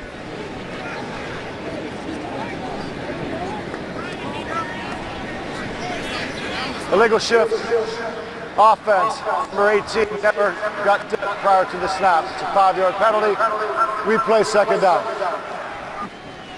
Penalty will back up the Bucs. Well, one thing that, if you're the offensive coordinator, I'm sure Buck fans, Rondé, are saying, whatever you do, Jameis Winston, don't throw in the area of Josh Norman, no matter who he lines up with. Let's see where he goes here. We said that early in the game. He's at the top of your screen right here.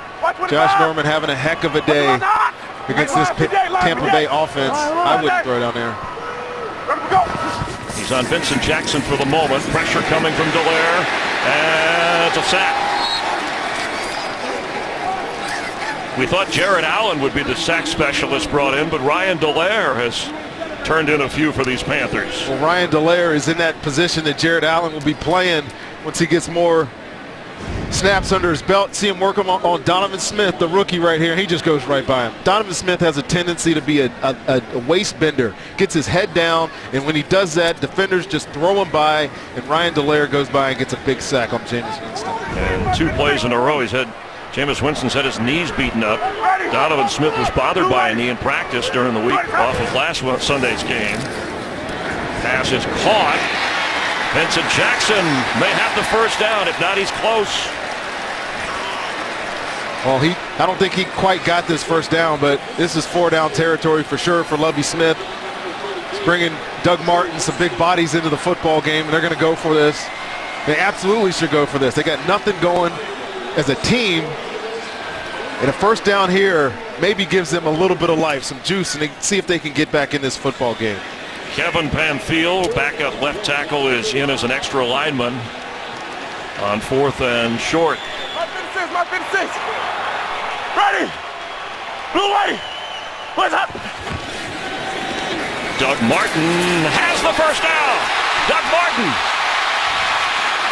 inside the 12 of Carolina. 24-yard run by Doug Martin, who is now over 100 yards rushing today. Watch Joe Hawley get out in front. He's pulling, gives Doug Martin just enough of that seal on the corner to get a crease, and it's a big play on 3rd down. Great call by Dirk Cutter. I think everybody was expecting either a quarterback sneak there or some kind of power strong to the other side of the ball, and Doug Martin gets a huge gain there. His 8th career 100-yard game. He gets the carry. It's down inside the 10-yard line. Yeah, we mentioned early in this football game that the problem on offense is not Doug Martin. Doug Martin, we know what he was in 2012, his first year in the league. He had a pretty precipitous fall off last year with some injuries that he had in 2013 that carried over. But we saw his recommitment in the preseason, his dedication to getting back as one of the top guys, and he's given us a display of that here today in Tampa. It's a contract year, had his first rushing touchdown of the season earlier in this game.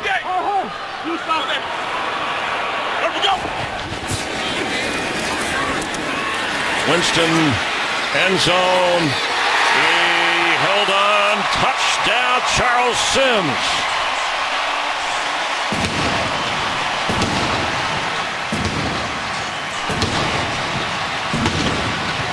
This was a really good job by Jameis Winston being patient in the pocket here. He's been under some duress here. Charles Sims sitting in this slot, working on Thomas Davis, I'm sorry. And he just has so much time. Watch Jameis Winston, patient in the pocket, steps up, moving around, feet are always alive, and then with enough time, he finds Charles Sims getting free and converts a touchdown. And how about this? They're booing the kicker here. Extra point. Why would you go for 2 here? Give him the score. Sometimes I know it's early, but your kicker hasn't been very reliable. And every point matters when you're behind. I would hate to hear what's going to happen if he misses this. It's a 33-yard extra point. Kyle Brinza. It's good.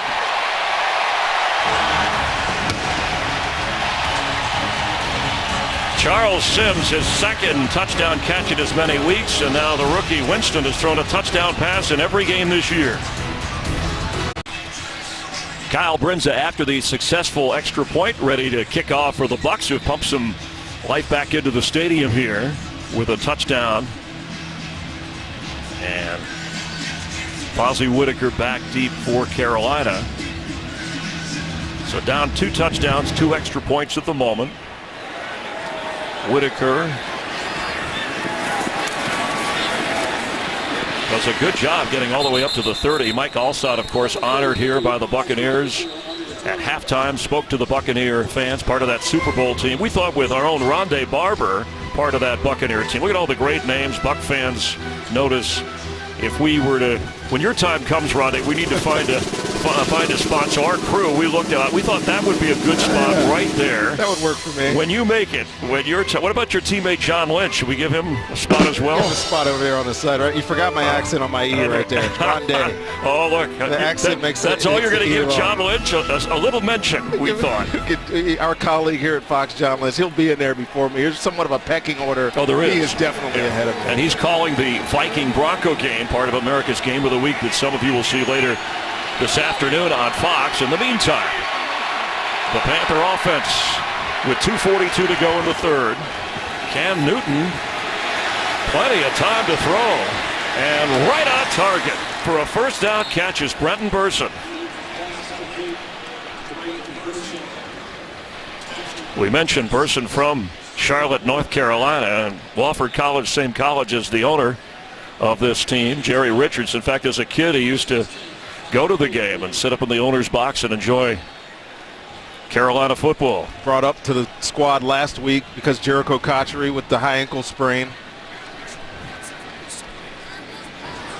And it looks like Panthers are having headset problems. That's Ken Dorsey, the quarterback coach, who signals into plays, having to use hand signals to get this play in. There's Brenton Burson again, a big gainer down inside the 30. So Cam and the Panthers not just going to, offensive coordinator Mike Shula, just run the thing out here. They're coming out firing. Well, the Bucs go down and score on offense, and then Tampa Bay, we talked earlier about how they like to blitz. You see the nickel cornerback goes in there, and it puts your safety on an island on a wide receiver. And Bradley McDougald wasn't able to keep up with Brenton Burson there. It's a huge gain. This Carolina offense, I love how they're continuing to be aggressive here. This lead was cut down to 14, and they're going to try to get it back to where it's more comfortable on this drive. After a gain of 30 yards, Greg Olsen only 2 catches today. Burson has 4 already. Cam Newton keeps and gets near another first down. Cam Newton 10 out of 18 through the air with a couple of touchdowns, and that was his 9th run of the day, averaging over 4.5 a carry. Jonathan Stewart with 10 rushes today, 49 yards for the Panthers.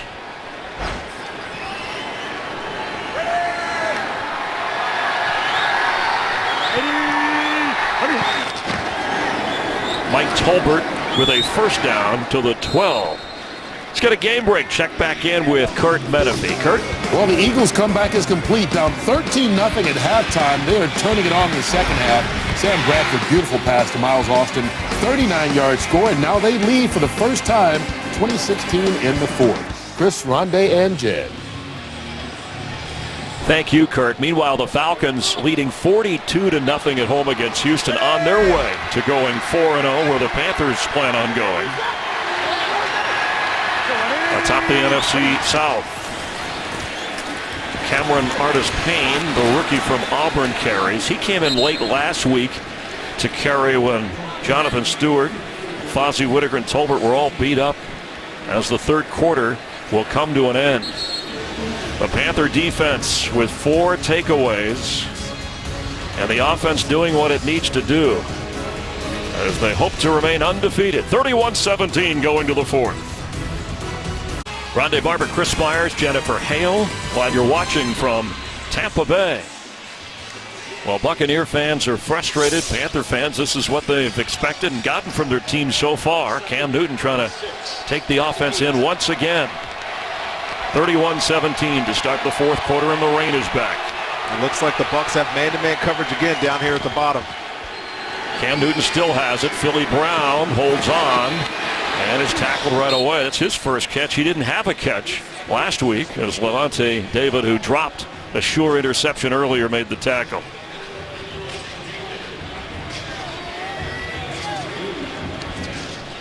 Well, the biggest thing is the 4 turnovers, but also a couple of missed field goals by the Bucs kicker Kyle Brinza. Yeah, general missed opportunities for the Bucs. The missed field goals, of course, the dropped interception by Levante David. They had a turnover opportunity that, Ed Dixon went 70 yards for a touchdown on. It's just been a series of miscues for this Bucs team all day long. Cam Newton is going to be brought down at the 10-yard line. Danny Lanzana leading the charge. It was interesting, those numbers. The Buccaneer offense actually had more total yards than Carolina, and they've also had the football longer in time of possession by some 8 minutes as Jameis Winston looks on and thinks about overcoming the deficit. Well, that was a big stop for the Bucs defense here. If they would have went down 21 in this fourth quarter, again, they've had so many problems holding on to the football, securing the football today. It's hard for me to imagine them being able to come back. But a stop on defense makes it only a 17-point game, and like their chances a little bit more. Graham Gano works that one through from 27 yards. Looked like it was angling off to the left, but Ron Rivera says that's good. And the Panthers remain in control. Well, I don't know if you can blame the weather for sloppy conditions, but the Panthers have stayed true to form with now a 34-17 advantage.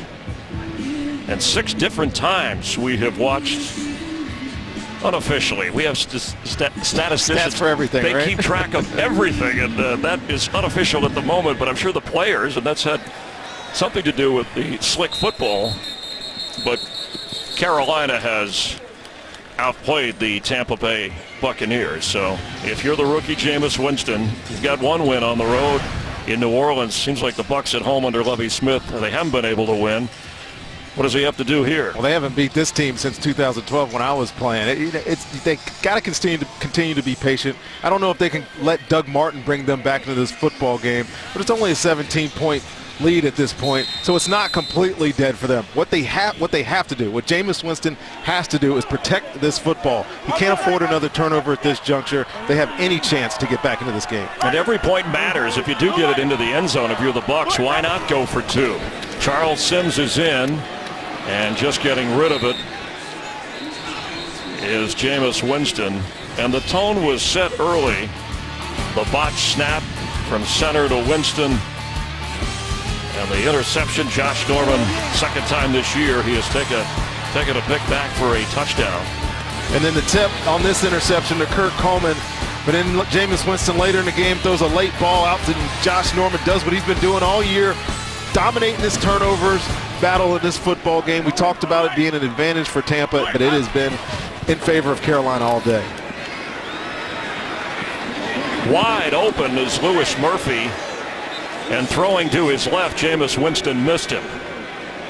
And now the sun is out again and the rain has stopped. You throw in a couple of missed field goals by Kyle Brinza that certainly could have an effect on this. The ball popping out of Jonathan Stewart's hands and into Ed Dixon's, where he takes it in for a touchdown. Well, it's always the little things, Chris, that make a difference in winning or losing in football. And the Bucs just haven't been doing them well. And the big losses that they had week 1 and the points they've given up today, it's the little things that are killing them. On third down, Winston throws on the run to Evans, and that'll be short of the first down. Well, you asked Ron Rivera about how they finished last year. They won a playoff game, of course, then ran into Seattle.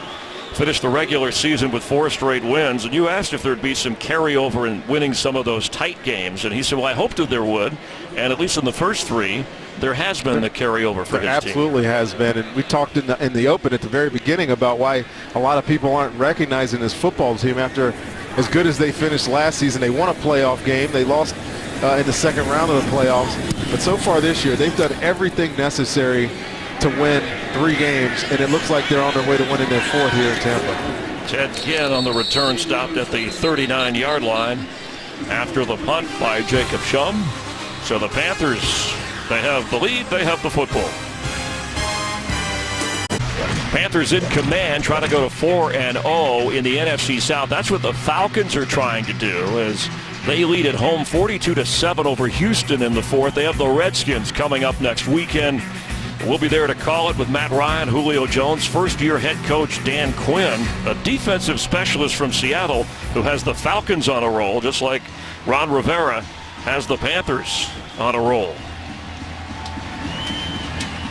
They've been winning with different people here. Ted Ginn, a couple of touchdowns last week. Greg Olsen, a lot of receiving yards. The defense has been steady no matter what. Again, the third straight game without their star middle linebacker. And rookie Cameron Artis-Payne getting some work in the backfield with Cam Newton. And the pitch to Payne, who's got plenty of room. He's got a first down. It slips a tackle and then goes out of bounds. Yeah, you mentioned earlier Brenton Burson's leading this team in receptions with those 4 catches. And we haven't mentioned Greg Olsen. Early in the game, he had a couple of catches, but he's done what's necessary on this offense. Hasn't had to be the big play threat, but Brenton Burson, a couple of big plays on that last possession by Carolina. They're just doing what's necessary. You said it. It's exactly how you describe this Carolina football team. They do what's necessary to win football games. I want to talk about what Greg Olsen said when we asked about the national perception of this team as Cameron Artis-Payne carries. I like that he said, you know, and this is typical to say we don't worry about what the outside world says, but he said this isn't college football. You don't have to worry about votes or computers or winning by a certain margin. All you got to do is win the games. And that's what they've done. Nobody cares about style points in the NFL, but I got to tell you, the way that they win football games is impressive to me. It's not very exciting on offense. They do generate some big plays with Cam Newton. They play solid defense. We've talked about it over and over again. They don't let people score points. And see, it's the best way to win in this league, I think.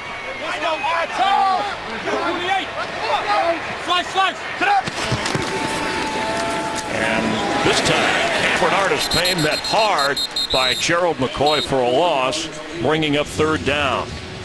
Let's check in again with Jennifer Hale. Well, Chris, the Panthers seem to be handling this shifting weather just fine. Graham Gano told me, hey, it's because we don't have an indoor practice facility. We've been practicing outdoors for the past 2 weeks in weather just like this. So, obviously, a good test run that is proving fruitful for the Panthers today, Chris. And they thought, Jennifer, about flying early down to Tampa with all the rain and weather and the threat of more of that in their area, but decided to deal with it and come in on Saturday. Whatever Ron Rivera is doing, it's working. He's been working in young players like Cameron Artis-Payne. Blitz coming, and Cam Newton gets away. And there goes Cam Newton. He's not too young to make a move like that. Cam Newton is as advertised, didn't he? The pocket completely collapses around Cam Newton. Gerald McCoy has him dead to rights for a sack. And just a nice, subtle sidestep. Watch this pocket get real cramped on Cam Newton. He's been so good this year at avoiding those type of pressures. We saw it last week, him do the same thing, get out of an impossible situation. Again, he does it and picks up an enormous first down to keep this drive alive. 10 carries, 53 yards for Cam Newton. He's thrown for a couple of touchdowns. And the clock continues to run. Cameron Artis-Payne looking for somewhere to go, and nowhere to go for the rookie from Auburn who was drafted in the 5th round. He's 25 years old. This is the kind of thing Ron Rivera does, working in, whether it was last year, his offensive lineman that he knew needed to play, a running back in this situation. He's worked his linebackers. He calls it kind of a cross-training so that they're interchangeable in certain spots, and that has come into play with the injury to Luke Kuechly and receivers as well down in that area. Yeah, Jonathan Stewart came into this game a little nicked up. They've had this under control for the most part, especially in the 4th quarter. You need to find out what you have in a young guy. So, yeah, I like him getting Cameron Artis-Payne into the game, get some touches here. Mike Tolbert, who had a strained groin last week. That's when Stewart had the calf sprain. And this is for Olsen. Oh, and it was in and out of the hands, hit the ground, and that's incomplete. A tough catch, but Olsen almost made it. I'm telling you what, Chris, if he would have came down with this thing, and this is an impossible adjustment, and he just about does it. Ball's thrown to his outside shoulder, and I don't know that that's worth reviewing, but the ref was right there. But see, I think he just misses catching this, but right here, remember, yeah, it's on the ground. But Gene Steratore went over before the game on catch, no catch, and he was the official, the referee, right. the officiating crew with the Des Bryant call in the postseason against the Packers. Hey, Mazda, Just not as dramatic, but it's the same referee worth pointing out. Yes. Mazda right. Mustang right.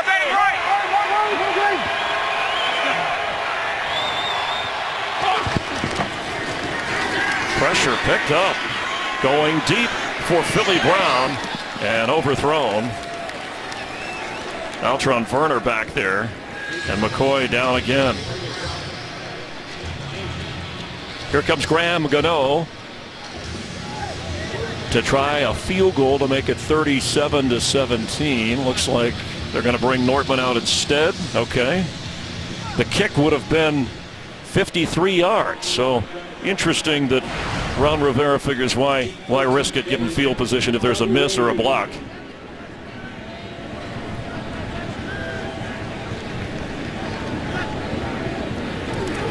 Nortman just kind of tries to drop that in.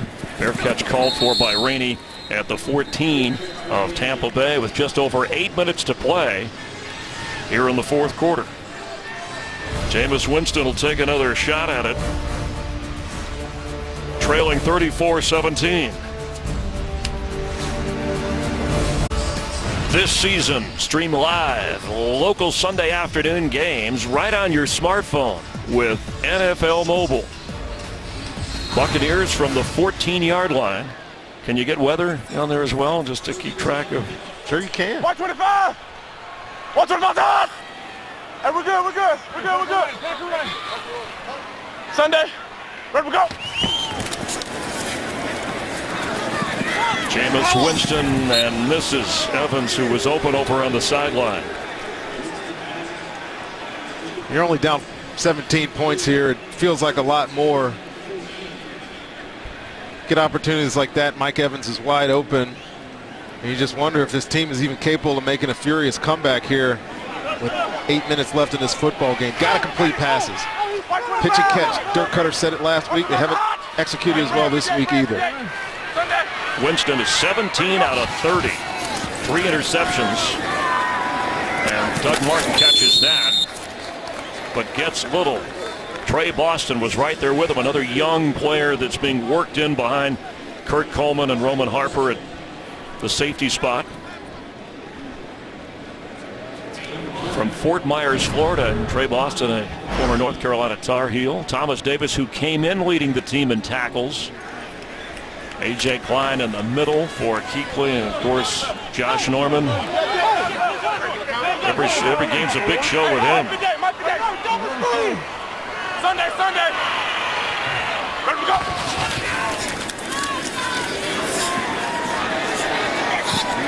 Winston sideline caught, and Murphy looks like he has enough for the first down. And they just got to find a way to continue converting first downs here, get down the field, but got to realize too that clock is their enemy at this point. Need some big plays, need something explosive. Carolina's going to keep everything in front of them. See if they take a shot here down the field, see if they can get back in this game real quick. That's high and incomplete for Vincent Jackson. Josh Norman started the season with a bang when he ran this back for a touchdown and a win in Jacksonville. Then he saved the Panthers win against the Saints and got the Panthers their first touchdown today with a pick six, and then made sure as he grabbed another interception that Winston could not lead a comeback.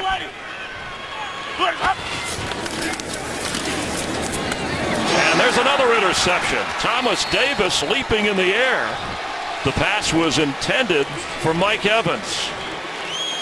This is Thomas Davis' second interception of the year. This one's spectacular. This ball was going to Mike Evans in front of Charles Tillman, but he is outstanding in underneath defense. Thomas Davis right here on your screen. Sorry about that. Right here on your screen. Watch him read Jameis Winston all the way and just jump up, get that great catch on that interception. And yet another turnover here for Tampa Bay. And another takeaway for the Carolina Panthers. That's 4 interceptions thrown today by Jameis Winston. And with the ball spotted at the 29, Carolina takes over. And it's interesting, Ronnie, this Carolina offense, they have had now 15 straight regular season 100-yard rushing games, 17 if you count the postseason. That's currently the longest streak going in the NFL. Cameron Artis-Payne carries. And today, in terms of rush yards, they're over 125, and they've averaged almost 5 yards a carry. Well, I got to say this about Tampa Bay's defense. It's somewhat demoralizing to have to play after all these turnovers. Just give credit to this Carolina defense. Obviously, for getting the ball back for their offense, but it's been easy on this offense. They've had short fields all day. Jameis Winston's not going to look back at this and say this was a piece of the puzzle where you're getting better. This was definitely a step in the wrong direction for that offense today. They've made it easy on Carolina so far.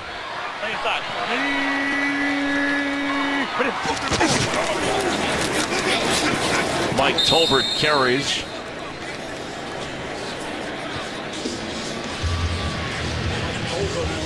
Jameis Winston came in with only 3 interceptions. And today, the team, 5 giveaways, 4 of those on his interceptions. Well, you could really give him all 5 of them with the fumbled exchange with Hallie to start this game. And I think everybody around Tampa and in this organization has a great feel about Jameis, that he can be a nice young player. He's got some mistakes to clean up. He'll learn from this. On 3rd down and 6th, backpedaling is Cam Newton, and here comes a flag. Will Golston was shoving him backwards. Now Cam may complain if he doesn't get a call here. Let's see. He's smiling, but he's had the most. The opponents have been called for 30 personal fouls against him over the years. That's the most of any quarterback since he's come into the league. I think he's laughing because he knows this is going to be intentional grounding. Yeah, never got back to the line of scrimmage. But it could be. Looked like the flag was out early. Foul. Face mask. Defense number 92. 15-yard penalty. Automatic. First down. And of course, that penalty will negate. Correction.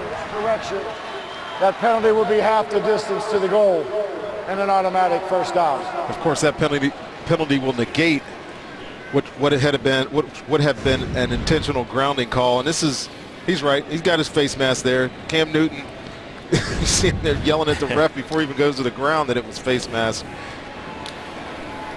So now that's 31 personal fouls called against the opposition when they've been on Cam Newton. Again, most in the NFL since he has come into the league.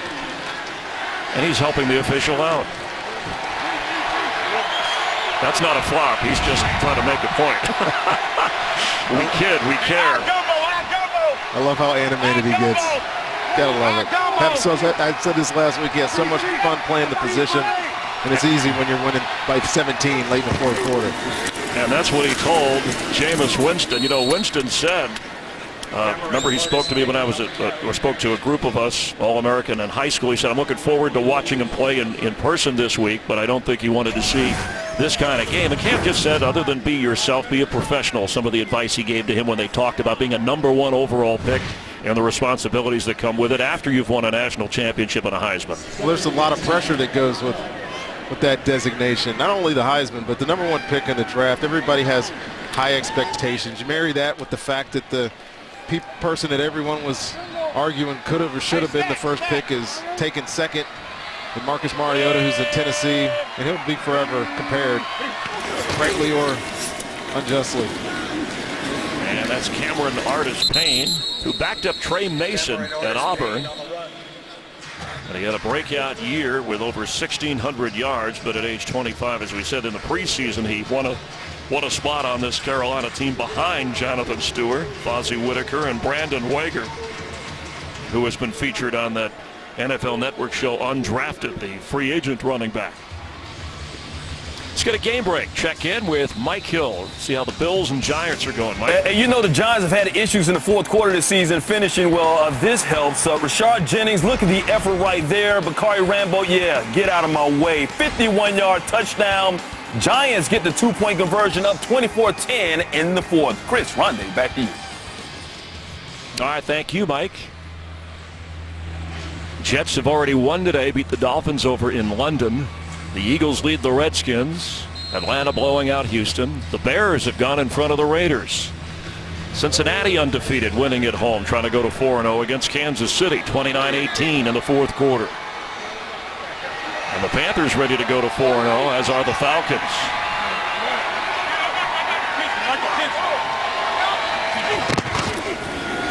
Cam Newton has it, incomplete. Fired it in the end zone. Devin Funchess could not hold on. Haven't mentioned Devin Funchess' name all day. 4th and 7. A little behind and a little low, but it's catchable. A good defensive play by Mike Jenkins there. Forced that incompletion. Funchess made a tough catch last week that held out an important drive in a win against the Saints. They're trying to ease him in, the second-round draft pick, as Gano tries a 27-yard field goal to make it 37-17. They keep going to the left, but he's keeping them in.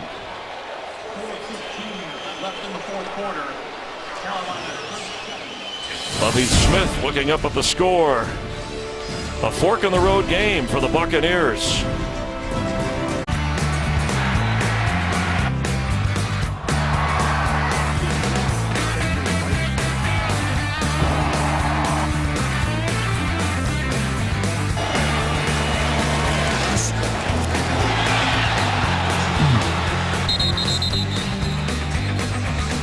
Some of the moments of the game here in Tampa Bay with Rondé Barber, Chris Myers. Glad to have you watching. Fans that have hung around through the weather. And some of the frustration from the hometown Bucs. Now a 20-point Carolina lead. Panthers kicking off with just over 4 minutes remaining in the fourth quarter.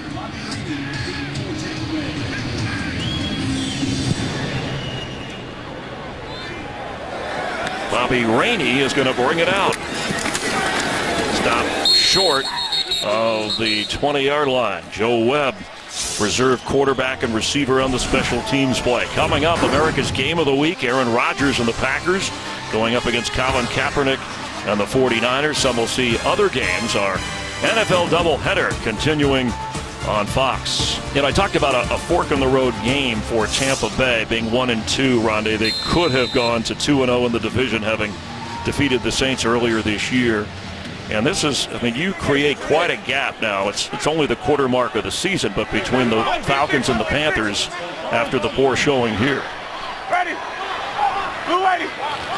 Blue is hot. And Winston tries to get rid of it. Here's a flag. And again, Ryan Dallaire was ready to sack him.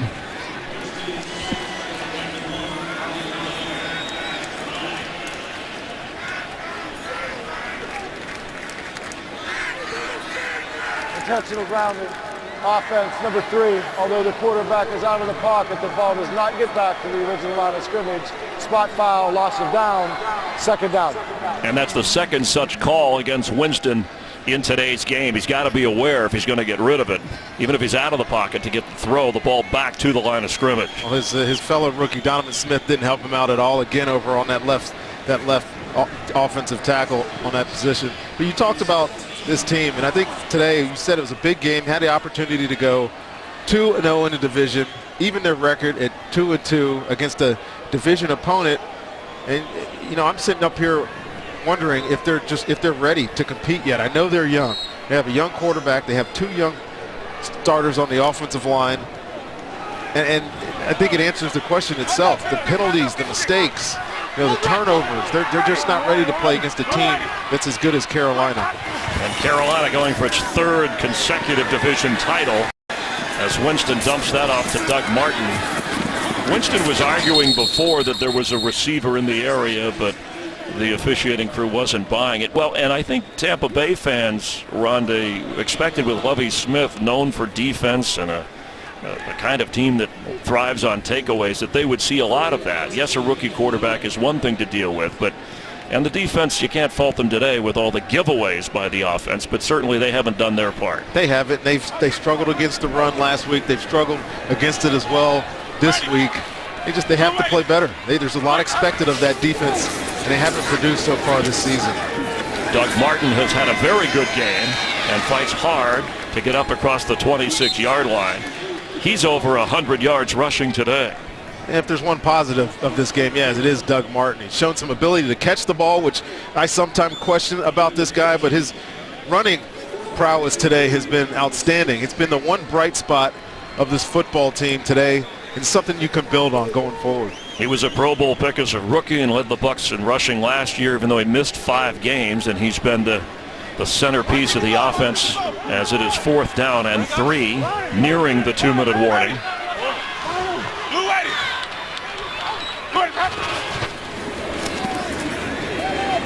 Winston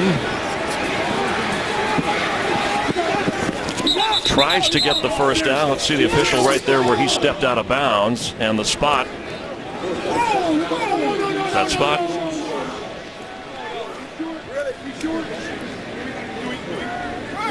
Well, Gene Steratore is signaling as if he got the first down. And there's a challenge by Ron Rivera. Yeah, he looked like he was short. The signal was first down. Rivera, who's already won a challenge today, says, I don't care what the score is. He didn't get the first down. Carolina is challenging the ruling on the field as it relates to a first down. Timeout. 2 minutes and 29 seconds with a challenge from Ron Rivera. It was ruled a first down run. Ron Rivera challenged even with a 20-point lead, but he's a former linebacker himself. He wants his defense to get the stop and have the offense take over. Well, we're looking at this left foot to see if it's out of bounds. It's where the ball crosses, and by every angle that we saw during the break, this is the correct call by Gene Steratore to give him the first down.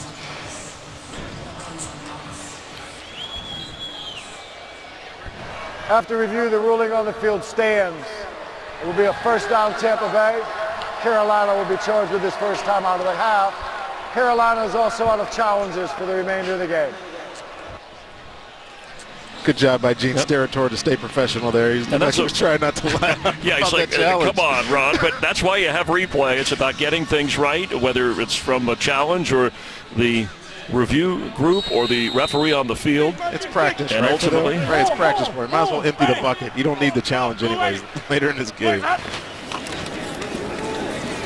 Charles Sims carries on the ground. This Carolina defense, Rondé, as we near the 2-minute warning, 5 takeaways today. So they now have 10 takeaways in the first 4 games of the season. It's a winning edge for this football team. We know how good they are, know how good some of their players are. You take the ball away, it makes you so much more.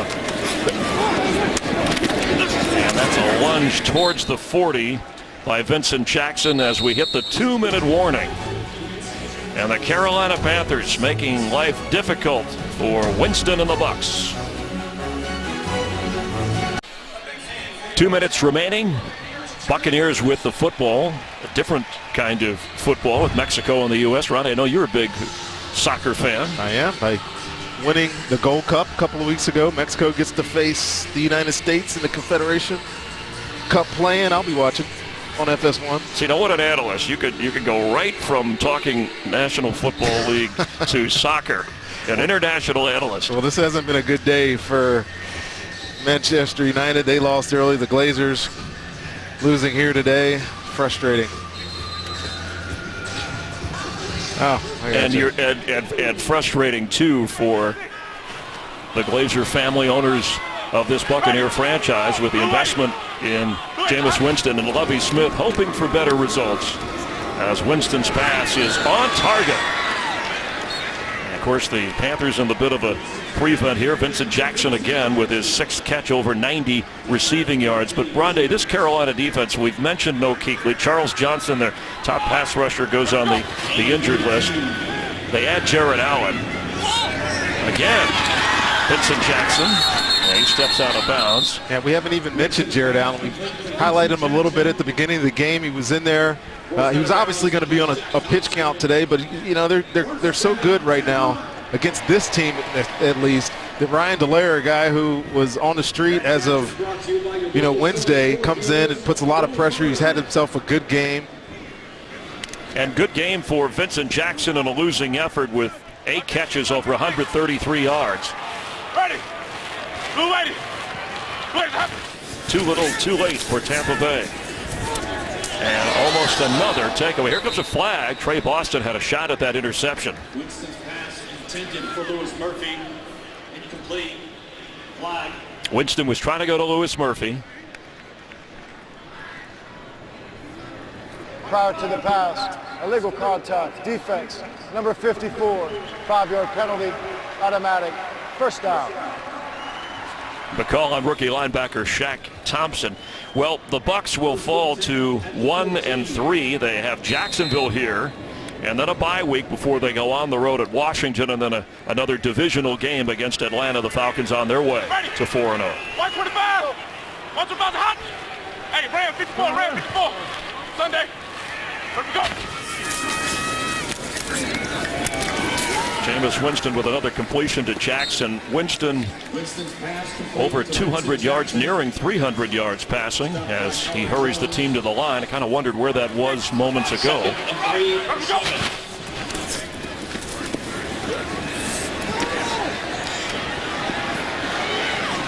Throws back, tipped away, and incomplete.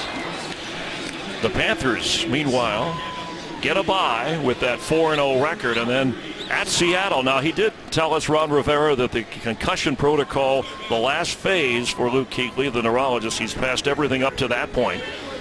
And maybe he'll be ready for the Seahawks.